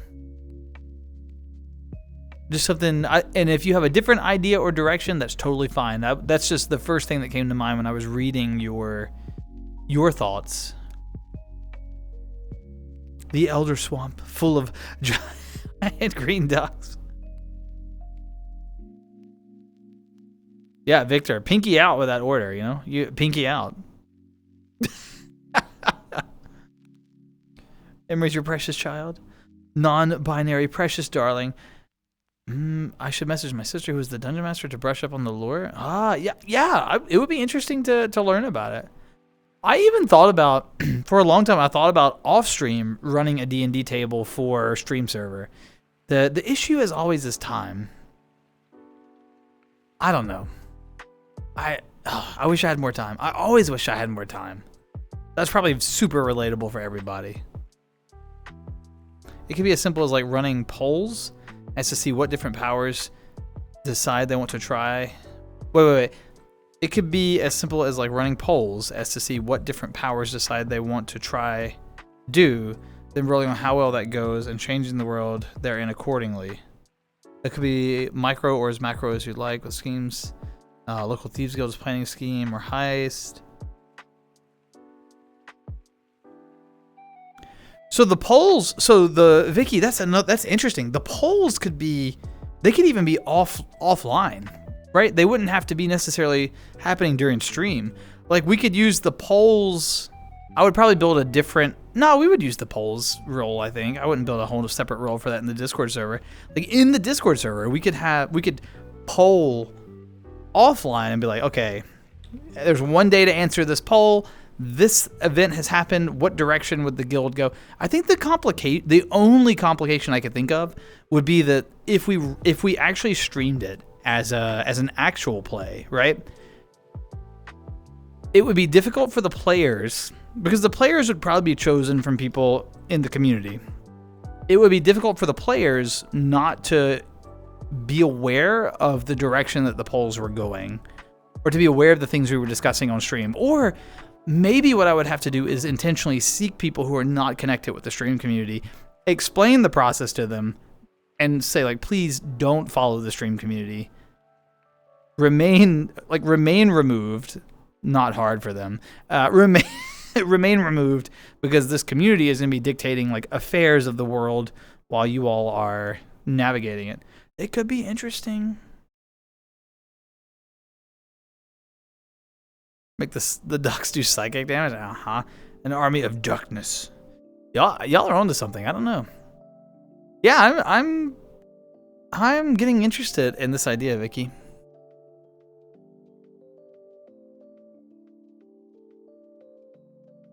I don't know. Or maybe it doesn't even have to be live. Maybe we record it and then just upload it somewhere. Maybe it's not like live content. Maybe it's something that we record and post. I don't know. But I like it. Yeah. And the right players could do that. Sorry to get so focused on the TTRPG talk for folks who are not into that scene. It is a big passion of mine. It's hard not to talk about it because it represents the single greatest hobby in terms of time spent for me on a week-to-week basis. They would use bread as correct. I raised you 2 moldy breads and 1 not moldy bread. You have not moldy bread? Shit. I don't have the hand for that. I fold.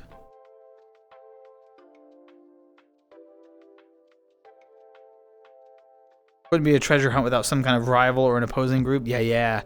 That gives it that like urgency, right? It motivates the players, I think. Having another group and definitely the opposing group has to get at least one piece, so that then there has to be that fight or either that social interaction for negotiating for the piece. Yeah, Pat, we're on the same page there.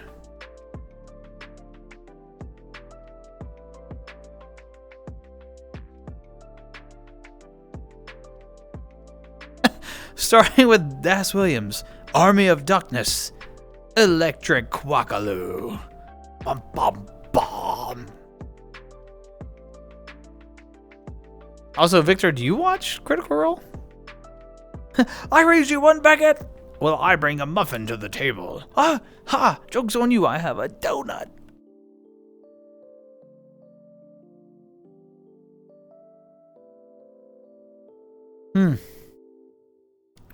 This is fun stuff to think about. I don't know. It's funny. I have a lot of folks that have been encouraging me to stream more often, and I'd like to. My work schedule makes it difficult. I don't know. I would like to stream more often, and I'd like to start incorporating different types of content and just trying things out. You all know that I'm not like I'm never streaming like the meta, right? You'll never see me in like a popular category. You'll never see me streaming whatever game is new. I will always be 2 years late to the scene. So it's not necessarily about like, growth or whatever. It's just that I kind of enjoy it. Streaming is fun, but there's just a time issue. I'd like to do it a lot more often though. Yeah, these ideas are inspiring and exciting. Who knows? Who knows what the new year will hold? Victor, Critical Role, the D&D actual play on Twitch. Because the reason I asked is because you said starring Das Williams, Army of Darkness, Electric, Quackaloo, and one of the voice actors on Critical Role is Ashley Williams. So you matched the last names, maybe accidentally, and they have Electric Boogaloo as a thing. Anyway, it was like a lot of. You may have accidentally made several references, and I was like, "Oh, Victor knows." But anyway, 2 donuts. My word, too rich for my blood.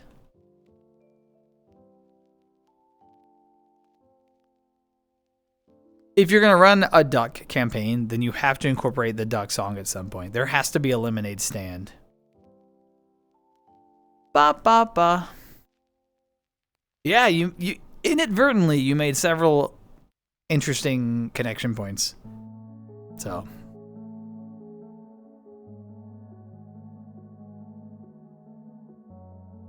anyway, we may have just had our state of the stream address. I want to stream more often. I need more time.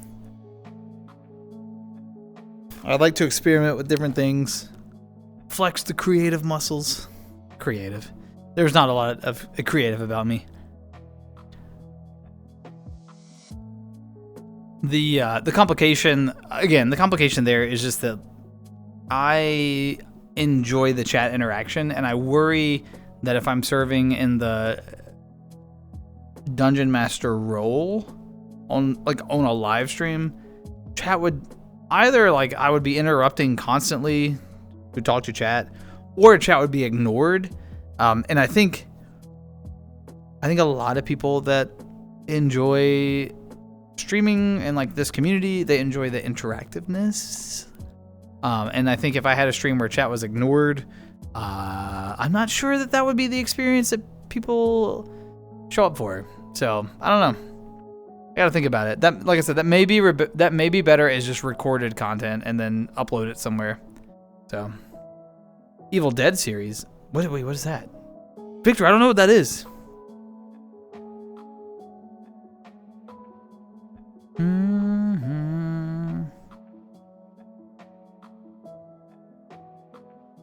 Okay, so off topic from the D&D stuff. If you're typing an extended comment and you've been working on it, you don't have to suddenly delete it. Feel free to send it. I will circle back. But off topic from the D&D stuff or TTRPG scene, does anyone have any exciting plans for either American Thanksgiving for my American viewers, or just for the winter holiday season as a general concept? So, for example, I'll be going to see Momspra and Dadspra. Super excited. I haven't seen them in months. And we're going to be celebrating all 3 of our birthdays. So all of our birthdays fall within a couple of months here in this area. So we're going to come together. We're going to get a nice cake that we all like. Actually, we may get a cheesecake. I'm really excited. But we're going to get a cheesecake or something, and then we're going to do a big gift exchange where we're going to celebrate all of our birthdays together because we haven't seen each other in a while. And then we'll do American Thanksgiving. We'll bring in the extended family. There's going to be tons of food. I'm probably going to eat more than I should and feel bad about it later, but that's okay. Really excited. I'll probably spend a week with them. And then for the winter holiday season, like I said, I'll be on pretty early in December. The second week of December, I'm flying back to the UK. Those of you who remember, I went not this past summer, but the previous summer. So I'm flying back to the UK. I'm going to spend 2 more weeks out there and kind of explore some different parts and go during the winter instead of the summer to see how life is different, you know. I'll do 2 weeks there. I'll fly back just before Christmas. My family celebrates Christmas, so we will be coming back together for Christmas, and I'll spend that with them. And then I'll be rushing back to my home in time for New Year's, because for the regulars around here, you know that I always do New Year's in VR chat, because I get to celebrate the new year, every hour, on the hour, until I can't celebrate anymore. So really looking forward to that. So the next couple of months are full of just so much travel and being around loved ones and adventure. I'm really excited. I'm optimistic about it. I've saved all of my time off. I don't take I don't take a lot of vacations and stuff during the year. I save it all for this end of the year stuff. So I've got the time saved, and I'm really, really, really excited. Yeah, anyway, I hope that you all, hopefully there's some comments here that outline it. I hope you all have some amazing plans too. I'm gonna do this cool new thing called sleeping. It sounds really cool. Yeah, Green King, sleeping, it helps. You can't see the bags under my eyes because this Nanachi is ageless, but sleep must be nice. It's a horror series of movies. Oh. Oh, Amber, chat could be NPCs in towns. That could be interesting. I'd have to sort out the delay between stream, chat, and back to me. But chat could be some of the NPC interactions. That's brilliant. That's brilliant. My God, I need to have a stream. We need to have a D&D planning stream where we all sit down and take these ideas and codify them. I need to not be in VR. I need to be just a VTuber. I need to be just a VTuber, and I need to write. I need to be where I can just be writing or taking notes, or either open like a Word doc or something and typing as you all are giving these suggestions, because you all have phenomenal suggestions. Y'all are far more creative than I am. There's been so many brilliant ideas exchanged here. I hope I do not lose them. Yeah, not super into horror, Victor, to be honest. Because I'm just a weenie. I'll admit it, I'm a weenie. We could entertain ourselves with conversations? Maybe, yeah, just to talk about what's going on. I think that could happen. I think for the core group, yeah, for sure. That is something that I really appreciate about the community that you all have developed, and I really want to emphasize it. I tell people all the time, when the few people in my real life who know that I stream, when they talk about I couldn't imagine doing it or whatever, I'm like, I have been so fortunate, because the folks who show up in this chat, you all, right? Y'all are phenomenal. Y'all do half the work. Y'all bring the humor and the jokes and the references. Y'all are invested in each other's well-being. You even check in on each other outside of stream in the Discord. It is quite remarkable to see the community that you all have built. And I kind of just get to be up here and be like, I'm narrating your comments. Yeah. So you're right. Maybe it would just kind of organically work out. Well, this summer at some point, I'd like to take Ash on a road trip, maybe a weekend down south. Ooh, that would be fun. Are you thinking a week, a weekend? What are you thinking, Vicky? You had cheesecake for your birthday? Green King, you have excellent choice. Was it just dabbing on that cheesecake for sure? Was it just original, classic? Or do you do like a blueberry or anything? What's your kind of cheesecake preference? No one to spend Thanksgiving or the holidays with. Well, that's okay. It does, because Victor, the cool thing about holidays is that they don't have to be others focused. It's totally okay for a holiday to be self-focused. Do you have anything that you really have been wanting to do that you're looking forward to, or I mean, I know you're into the Doctor Doom comics and that sort of thing. Do you get the time off work? Do you get to spend some time just resting, practicing self-care? Maybe, you know, I don't know, maybe there's a movie you've been meaning to catch or like a Netflix series you want to get caught up on. I don't know. Like, in the very stereotypical way, I have just like talked about and celebrated being others focused on a holiday, but that doesn't have to be what holidays are about. The cool thing about holidays is they're what you need them to be about. It's time for you to do what you need to do. I need to see my family because I miss them, but for you, it could be something different. Big story arcs thus far, Pat, are Key to Time, the 60th anniversary one with the diamond, and the grand finale. There will be smaller adventures, but those are like large scale ones. So is it gonna, I assume since it's like set in the Doctor Who kind of universe, it's gonna be like crossing time and space and like different planes of existence and that sort of thing. It's gonna be epic, isn't it? I could add dark circles under your eyes. No, Vicky, I want the Nanachi to look younger. That's by design. Is that Shub? That time again? Question mark. It is. It's a Tuesday, Shub. It's a Tuesday. How you doing, buddy?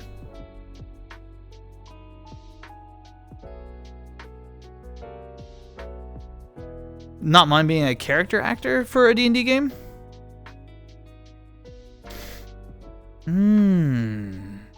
A character actor? So you're saying like, when you say character actor, do you mean one of the players? Or do you mean like a recurring prominent NPC? When you say character actor. Add a slider to make the... No! It would be so good! Green King, you... Because Vicky knows this, and many of you know who have been around for a while. I have different...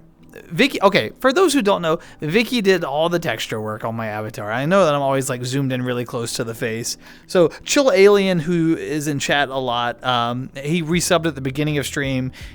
A dear friend, he did a lot of the like model work. So the base comes from Rantis. This is a Rantichi base. And Rantis took the original inspiration from Nanachi, the character, which is in the anime Made in Abyss. So let me give all credit where credit's due. Made in Abyss, the anime, inspired Rantis, the avatar creator, to build the Rantichi base, which is this avatar base, which exists and is available online. You can purchase for a pretty reasonable price. And then I really liked the base. And so then I created like a character, kind of like a loose character idea. Vicky Beaver did the texture work, so like the coloration and stuff, all the eye detail. There's actually 4 variants, which I'm going to cycle through in just a second, of the texture, which were all phenomenal. And then Chill did like the avatar work and importing it through like doing like Blender, adding the clothing that I wanted and stuff. And then one more person, Mushy Jones, who's in chat a lot as well, they did some like final adjustments and then sent me the final file that I uploaded to Unity. So all that to say, this avatar has passed through a lot of friends, so it's really special to me for that reason. But the reason I say all that, Green King having a slider for how tired I am, eye bags based on tiredness, that would be phenomenal because that would be phenomenal because I use different colors to like express my mood anyway. So people who know me really well in VR chat, like there's the blue one that I use for like stream, and most of the time I'm in the blue, but there's like this kind of like pink inspired one, which is so cool. Also, each one's gonna have a unique eye texture as well because Vicky has great attention to detail. Then there's like this kind of like sea green with like a burnt orange kind of aesthetic going on. This one represents like another mood. And then finally I've got like this purple and like kind of peach coloration and stuff. And they all represent different moods. And I'm just loving the idea that I would also have an eye bag slider for how tired I am. Anyway, you inadvertently hit me spot on with that. But anyway, yeah. The trip would be a weekend plus a few days leave. That would be really, yeah. That would be cool. Y'all should do it. You should absolutely do it. Homemade Oreo cheesecake, Green King. That sounds so good. Also, I'm sorry. I fell behind on chat because I got really chatty. Oh, I'm gonna mess the name up. I think I'm gonna mess the name up. Is it Crazy Mecco? Did I get that right? Why I see the rabbit from the one cartoon Alien Rabbit series? I don't know, man. It's just how it is. It's how it is. Hope you're doing well though. Welcome to Tuesday Talks. Yeah. Hope you're doing well. Glad I could provide a chuckle for you this evening. Self-focused around the holidays? Been like that for a while now. Hey, no worries. No worries, Victor. We're gonna do. I don't remember the dates. Like I said, I'll be taking December off stream basically, and I'll of course also Thanksgiving, American Thanksgiving. I'll be with my family, so I won't have any streams during that time. But we will have a couple streams kind of sandwiched around New Year's, and I'll probably do. Maybe we'll do like some kind of like just a general. It won't be any specific holiday. Maybe we'll just have like a holiday stream. So if you want to be around some folks for the holidays, we'll do a general holiday stream. It'll encompass Thanksgiving and all the winter holidays kind of sandwiched together, and New Year's, and all of it'll just be crunched into a stream. I'll try and find like a festive place to stream out of. We'll figure it out. So. But there's absolutely nothing wrong with doing a solo holiday.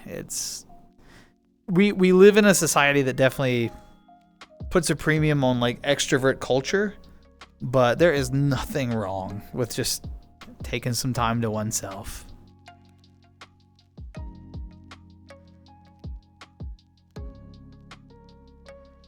Vicky would be the random NPCs. That could be fun. Nothing's better than just being like the one-off boss encounter or the shopkeep, They roll a charisma check and then you determine if you're persuaded based on the role play and the role. You're like, I provide thee with a 20% discount. Here's a membership card because you're quite charming. That would be fun. That would be fun. Yeah. Doing fine? Glad to hear it, Shub. Shub, what are you cooking these days? I'm gonna Shub lore everyone. Shub is into cooking, so sorry to reveal that to everybody, but what are you cooking these days?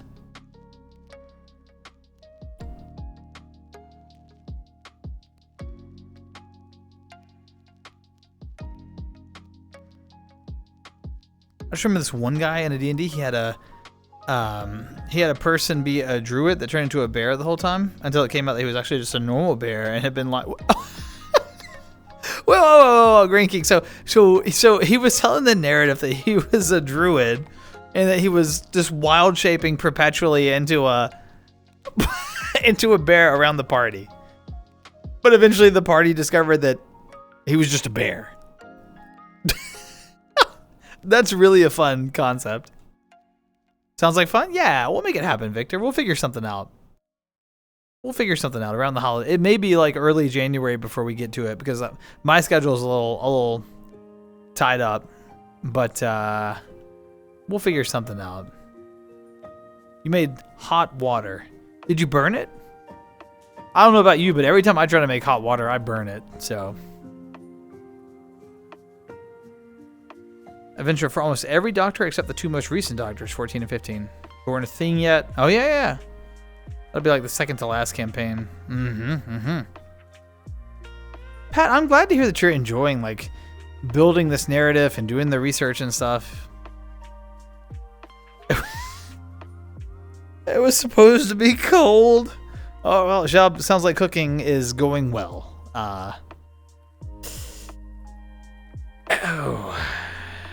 Yep.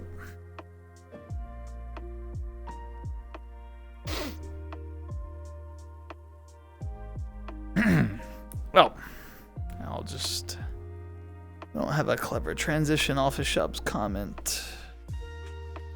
And now it's getting a little awkward. Oh. I guess I'll just ignore it.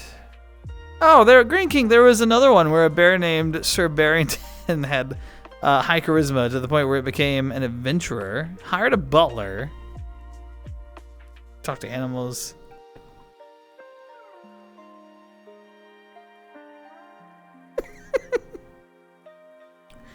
All the NPCs party members failed to see that he was just a bear, so he became a duke. Someone figured out he was a bear. He was thrown out. What? Yeah, it's so. I have two different schools of thought when it comes to like TTRPGs in general. You'll hear me say D&D a lot because that's my primary TTRPG. I like the system. I like the game.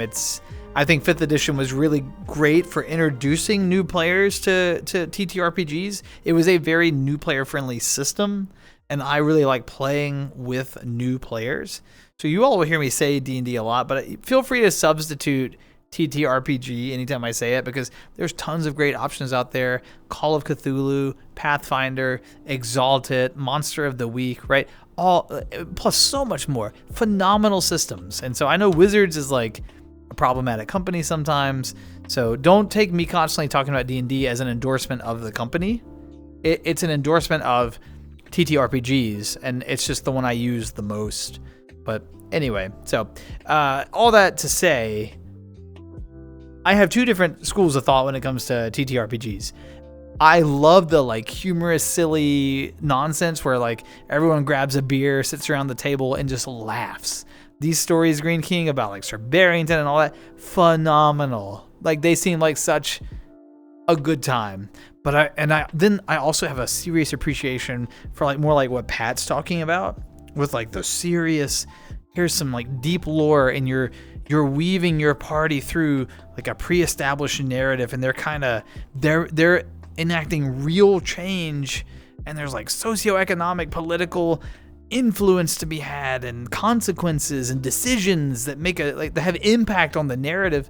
So like, and that's not to say that funny campaigns can't do that, but I appreciate both. Like I appreciate a really serious table, grimdark, horror, that sort of thing. Weirdly all, even though I don't like horror video games, I love like a grimdark D&D or TTRPG setting. I love it.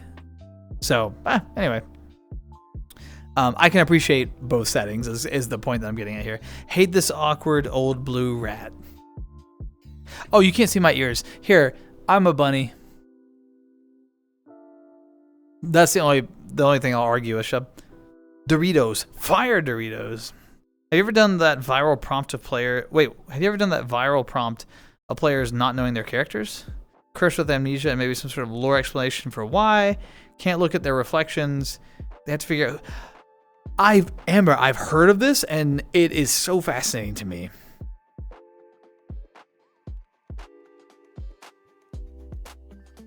Also, Vicky, have a good one. Rest well. Thanks for hanging out. Thanks for the great ideas. Bye, Vicky. Bye, Vicky. Bye. Rest well. Amber, I have heard of this. It's such a fascinating concept. I think I'd like to be a player at a table like that more than I'd like to run it.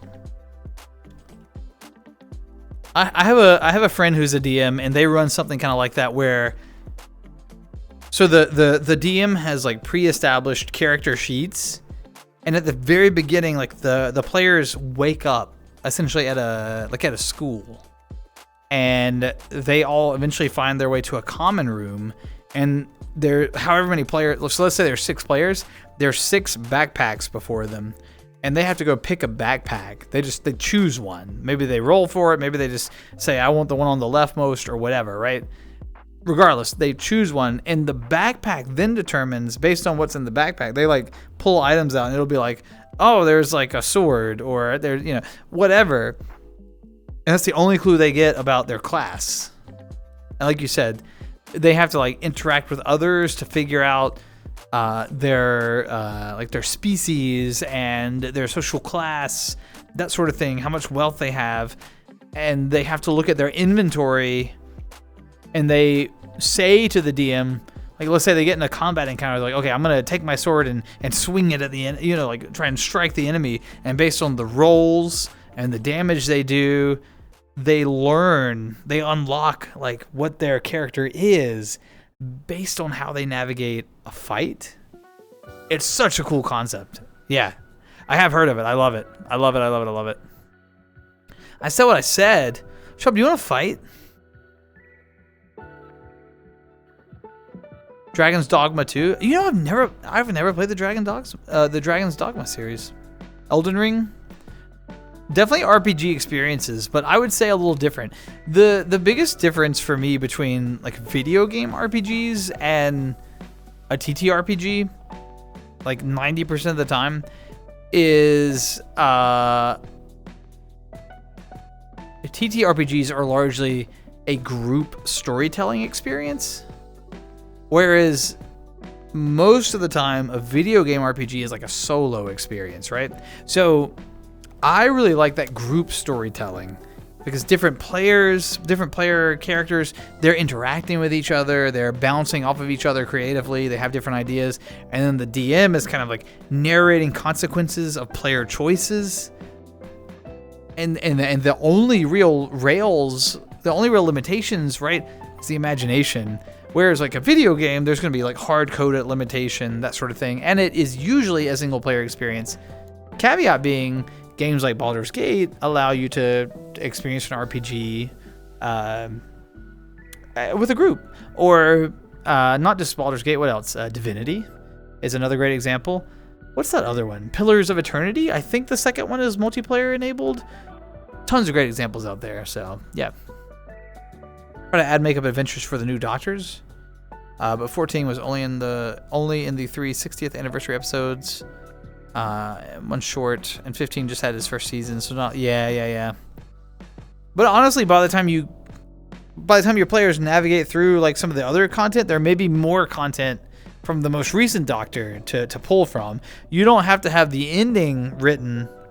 That's one thing about running like a TTRPG that I've learned as a long-term DM. Like at this point, I consider myself to be like, I am a dungeon master, for sure. And I consider myself to be like a fairly experienced one. So I would say that in my time, when I first started, I had to have every detail of the story planned. I had to know everything, and I had to consider every player's possible actions and choices. And, if they do this, then this is the narrative direction. If they do this, this is the direction. And I've learned that it's better to kind of just roll with it, because I'm not smart enough to come up with every idea that the players may have. They are far smarter than I am. So what I am good at, though, is just responding in the moment. I can't plan for every outcome, but what I can do is just get more comfortable with improv and kind of moving in that direction and having loose narrative plot points based on player choices, but not planning like every single dialogue tree, you know? So all that to say, even though the new content isn't available yet, you may still be able to run forward with it based on the time and improv skill and et cetera, et cetera, et cetera. Legends of is that Avantris? Funny, so they're like a comedy style. Yeah, there's great comedy. There's so many laughs at D&D tables. And again, it depends on the table. You have to find what you're looking for. Some people are like beer and pretzels style, right? Where they sit down, they're there to kind of socialize, and D&D is like something happening in the background while friends get together. Some people are hardcore into role play, and they'll dress up and bring props, and they will never talk out of character. They'll have voices, and they'll do like character interaction, and they really frown on like meta talk and meta play at a table. Some people are min-maxers, and they want like a hardcore dungeon crawl experience with deadly encounters, and they'll come up and meta play and say, okay, well, we know that you have this spell prepared, I can do this action, we need to pick up this player before they die, right? Like, you just have to find the table that fits your play style. So yeah, humorous tables are great. Did daspra just say you want to fight? You want to catch these hands?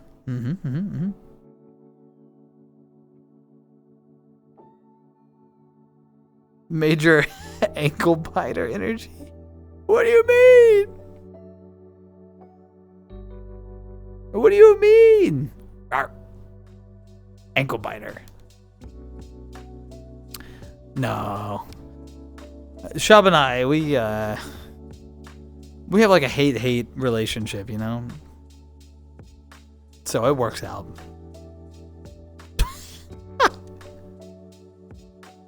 Anyway, we've gone way down the TTRPG rabbit hole. I'm not sure that was my intention tonight, but that's where we are, so. I hate you more? Chop, this isn't a pissing contest about who hates each other more.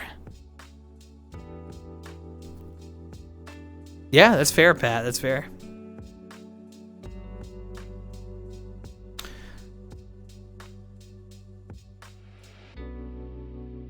I've also, since we're kind of talking about stream plans and things, you all please, it's a Tuesday Talks. Feel free to jump in on whatever conversation topics you want, as always. Don't feel like we have to stay here. If you're like, oh, I don't really relate to TTRPGs, throw in whatever you want. Yeah, you would. You would, Chubb. I wasn't gonna, yeah, it's fine. You would. But feel free to throw in whatever conversation topics you want. It's a Tuesday Talk. We can definitely juggle multiple topics. We usually do. But since we've kind of been essentially talking about like next year's streams and stuff, I'm actually thinking about featuring Tuesday Talks a little less often. And I know they're a staple of the stream. I know that they've been around for a while. I know that people like them. But I only stream 3 days a week. And if one of those 3 streams every single week is a just chatting, that doesn't leave a lot of time for other streams. So it means that we spend forever getting through the longer form games and stuff like that. I think that I might transition over to doing other stuff a little more often. And maybe doing this like every other week. I don't know. I haven't decided.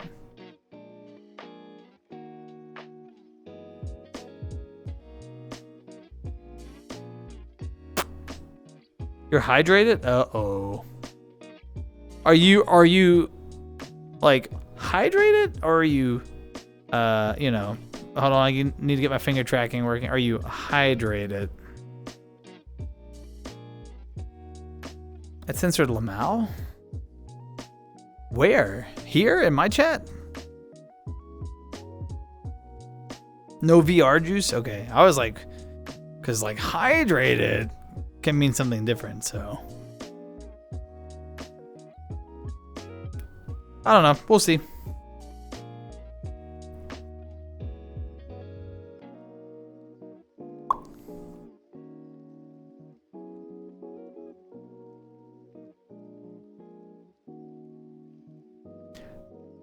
Well, my chat, I've got, because I'm a casual streamer and I don't have like dedicated mods, okay, let me rephrase that. I don't have professional mods. I have great mods. They're dedicated. They show up even though I don't pay them a dime, and they do great work. So dedicated there doesn't mean they're not committed to the job. They don't take it seriously. They don't understand the community. All those things, true. They understand all that. What I mean is like I don't have like professional mods that I pay for their time. So when they show up, they are volunteering. So I have the auto mod stuff set a little higher than most chats so that I can catch things. So it may be auto mod confused and catching things if it happened here. Yeah. My mods are phenomenal, but they're not paid. This is a charity? Yeah, even spending time with me is kind of charity, is it not? They don't even get to write it on their taxes. They just do it out of, I don't know, I guess they like having swords. I don't know, who knows?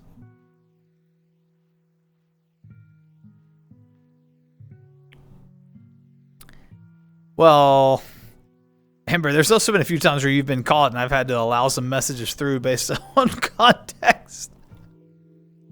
Automod's weird. Some things it'll let pass, and it's like, why did Automod allow that? And then sometimes it gets caught up on the weirdest stuff. But what I like about Automod is that on my end, I don't know if you all see this as chatters. On my end, it'll give its justification for why it held it up. So you and Automod, y'all are besties.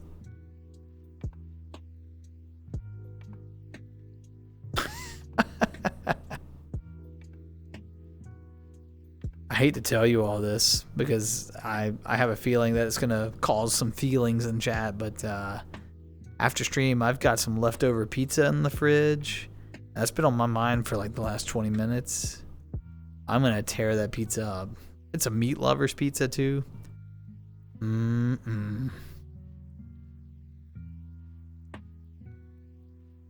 Yeah, they do pick and choose. Yeah, true. You did say something about sucking eyeballs out of someone's mom. You never clarified if it was out of their eye socket, though, or if... Yeah, I don't know. I've been reflecting on that.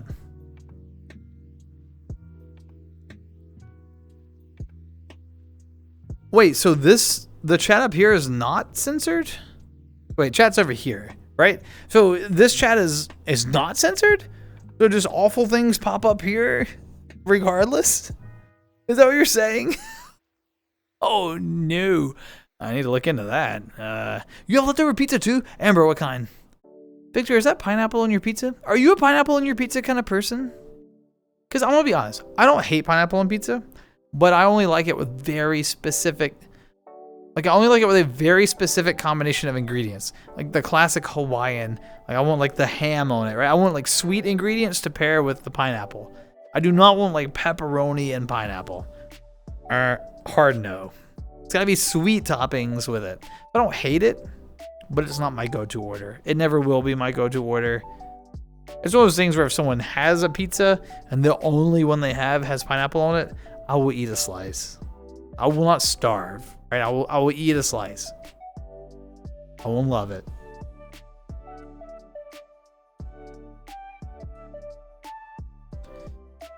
You convince yourself that all pizza... So, Shub, are you making the case that, in your mind, even when you get a fresh pizza, it's just been sitting around for days and it's leftover?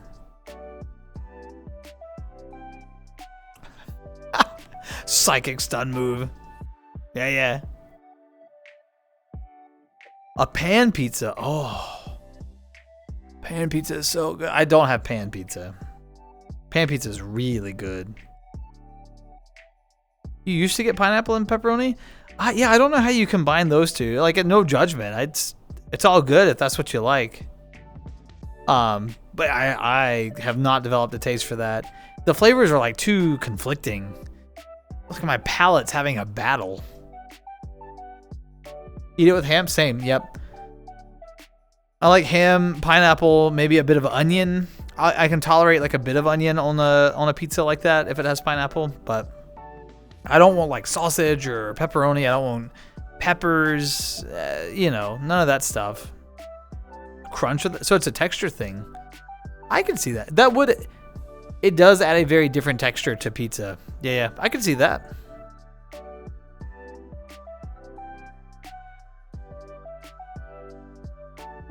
It's only natural that you're going to eat it. So wait, Chef, do you have a hard cutoff on pizza? Is there a point where it's too leftover? Or are you just like, leftover pizza, I will eat it? You don't like complex taste? Oh, do you not have a pinky out palate? Because neither do I. I like pineapple and pepperoni. Oh. So you like pineapple and pepperoni. Huh. Maybe it's just a me thing then. I don't know. No worries. I'm not gonna cast any judgment, y'all. Chippy likes pineapple? What? What? That's wild. Do you know I've never tried anchovies on pizza?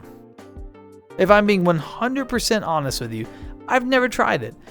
I wouldn't be opposed to trying it. I want someone else to buy the pizza though. That way if I don't like it, I don't feel like I wasted money. Look.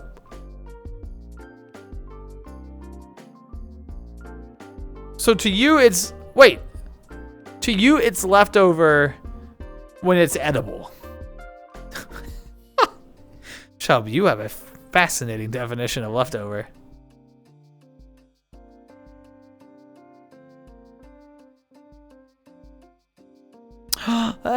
Bananas.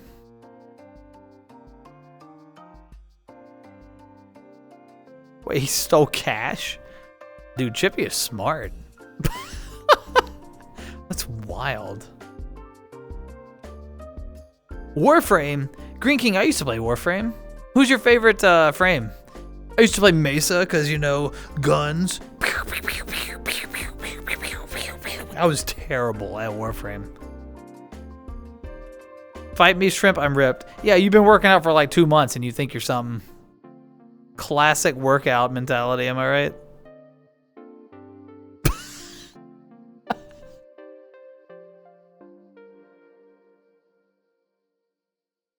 I don't know why I'm picking on Shub so much. This is really out of character. I'm sorry, everybody. Shub and I will have to make up later. You'd be better off eating a boot. It could be good. Anchovies are just like hella salty, right? Like that's the predominant flavor. It's just salt. That's right, the scented money. You did bring that up. So the scent, okay, that makes sense. I thought, yeah, that makes sense. I hadn't thought about that when you brought up that it was scented.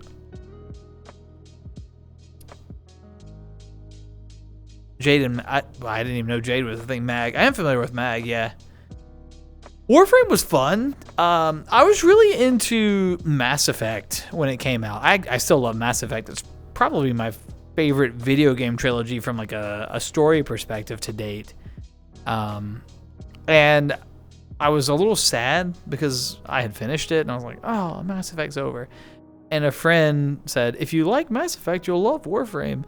And to this day, I have no idea what the hell they were talking about because the two games did not remind me of one another in any capacity. But I gave it a shot for that reason. And I enjoyed it, but it didn't stick. But, yeah.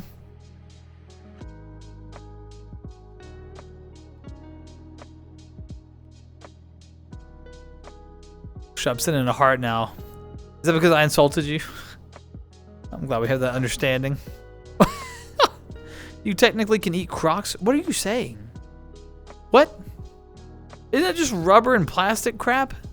No, you can't eat them. What do you mean? Fish and any seafood related stuff always gives me a weird vibe. Victor, you're reminding me of a friend of mine.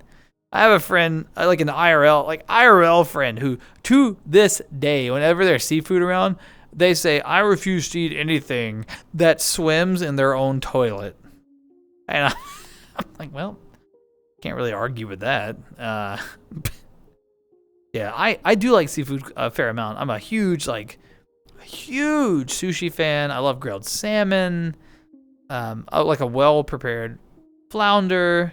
Salmon cakes, which is like fried salmon and it's been battered and stuff. Oh, I'm not a big lobster crab person, but fish, I love fish, so. But hey, no worries if you don't like it. There's so many different foods out there. You will find the things that you do enjoy, so. Honestly, I agree with your friend. I'm sure they don't mind if you borrow their line. Just I refuse to eat anything that swims in its own toilet. Take the line. Use it all you want. The taste and texture? The texture can be off-putting if it's not prepared well. That's why I gave the qualifier well prepared. Because I've had some bad fish. Bad fish is real bad, right? Like if someone makes a bad chicken nugget, you're like, well, it's a chicken nugget. If someone doesn't prepare fish right, it's the end of the world. It ruins it. So it does require knowledge of preparation. It needs to be fresh. It needs to be stored properly at the right temperatures. It needs to be cooked properly. Fish is a lot more sensitive, I think, than a lot of the other meats that we consume.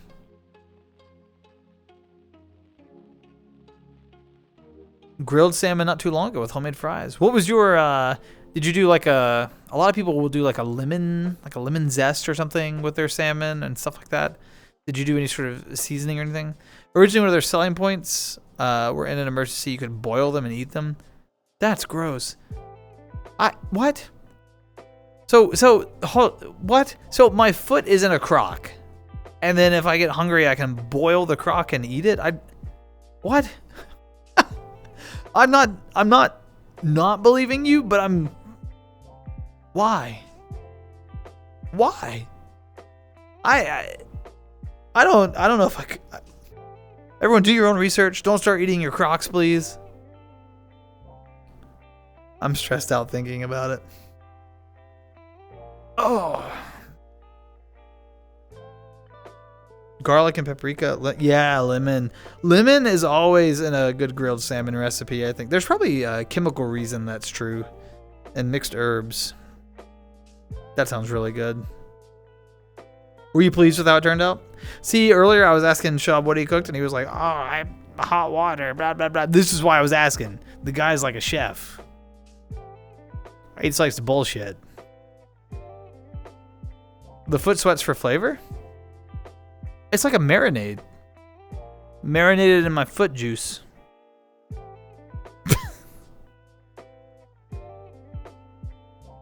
Ew.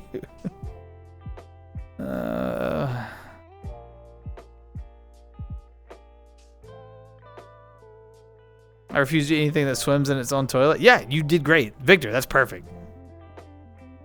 That's perfect. Very pleased? Hell yeah. You got my mouth a little watery. Grilled salmon, people talk about like, oh, a final meal. You know, if you were having your final meal, and grilled salmon is usually on my list.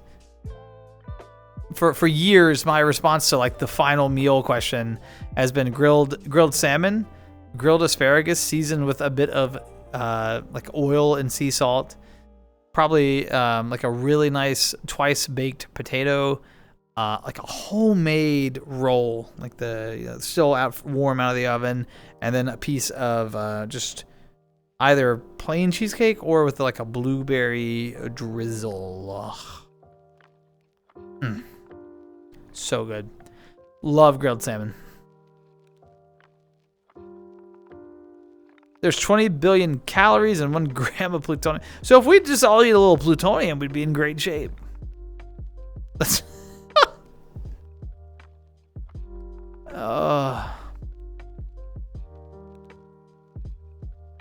get a taste of that radioactive rock. It would be a miserable. No. Green King, you don't want that. You do not want that. Radiation sickness is like one of the worst. It's one of the worst ways, man. You don't want that. Something to unsettle your executioners. I have theories, but I'm not going to say them on stream because I don't run that kind of stream.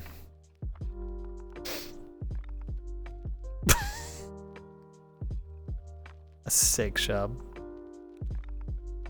You trademark it? Yeah, it's yours.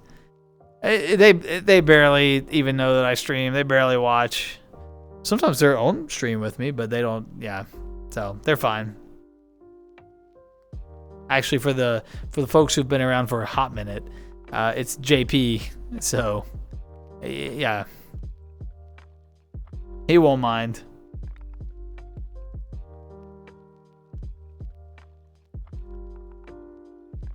Okay. That pizza's been on my mind for a few minutes too long, I think. Cup of dirt. Ew. Just the earthy flavor is just blah. Like if you've ever accidentally had dirt in your mouth, it's just blah. Earthy's not my favorite. It's why I don't think I could ever eat like bugs. People talk about that they have like a very earthy flavor to them. I don't know. That earthy flavor is a bit much. He didn't get it. What? Map. Wait.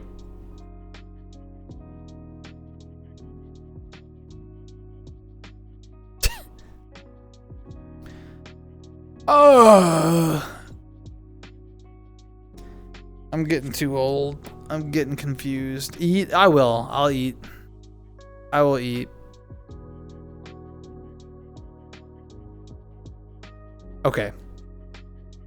I appreciate everyone being around for this Tuesday Talks. It was a blast to get reacquainted, to catch up after quite a bit of time not having a Tuesday Talk. Like, it was nice to just focus on chat, not have a game running in the background. I thoroughly enjoyed like focusing on Luigi's Mansion and all that, but you know, there is something to be said for these Tuesday Talks, and I don't know I don't know if I want them to maintain every single week, but I don't want them to go away because they're always a lot of fun. And I appreciate you all showing up, being part of it, contributing to the conversation, adding the chaos that each of you bring, the jokes, the laughs, the thoughtful conversation. You all make the Tuesday talks. Otherwise, it would just be me sitting here staring at a camera going, D&D. Right? You all bring like different perspectives and ideas and conversation. You bring your commentary, your thoughts, and it's what makes the stream so successful is what you bring to it. And I say that all the time, and that's because I mean it. So thank you for being here, even if it's just for a couple of minutes or the entire stream. It means the world to me. There's that like auto mod or stream elements thing that pops up occasionally that says like all these things are appreciated, but your time is appreciated most of all. And that's true. Time is a precious resource. We have a finite amount of it. Where we spend it, who we choose to spend it with, that says a lot. And so I am always grateful for the time that you spend here. It means the world to me. So thank you. Goodbye, good night, daspra. Enjoy the za. Absolutely, I will. You can bet on it. It was a weird day. Hey, that's what we do around here. Been vibing. Thanks for joining the vibes, Victor. I info dumped a bit on my hyperfixation. Yeah, I'll let you know. Maybe we'll set up like a Discord night where we check it out, Amber. Brought the duck army. We did. And a lot of cool ideas for like D&D narratives or TTRPG. I bring hate and ignorance. Nah. Good vibes, Nirvana. Have a great pizza and bathroom. How did you know I was going to eat my pizza in the bathroom? That's kind of weird. Peace out. Peace out for sure. Everyone, be safe. Be kind. Take care. And we will see you next time. Bye.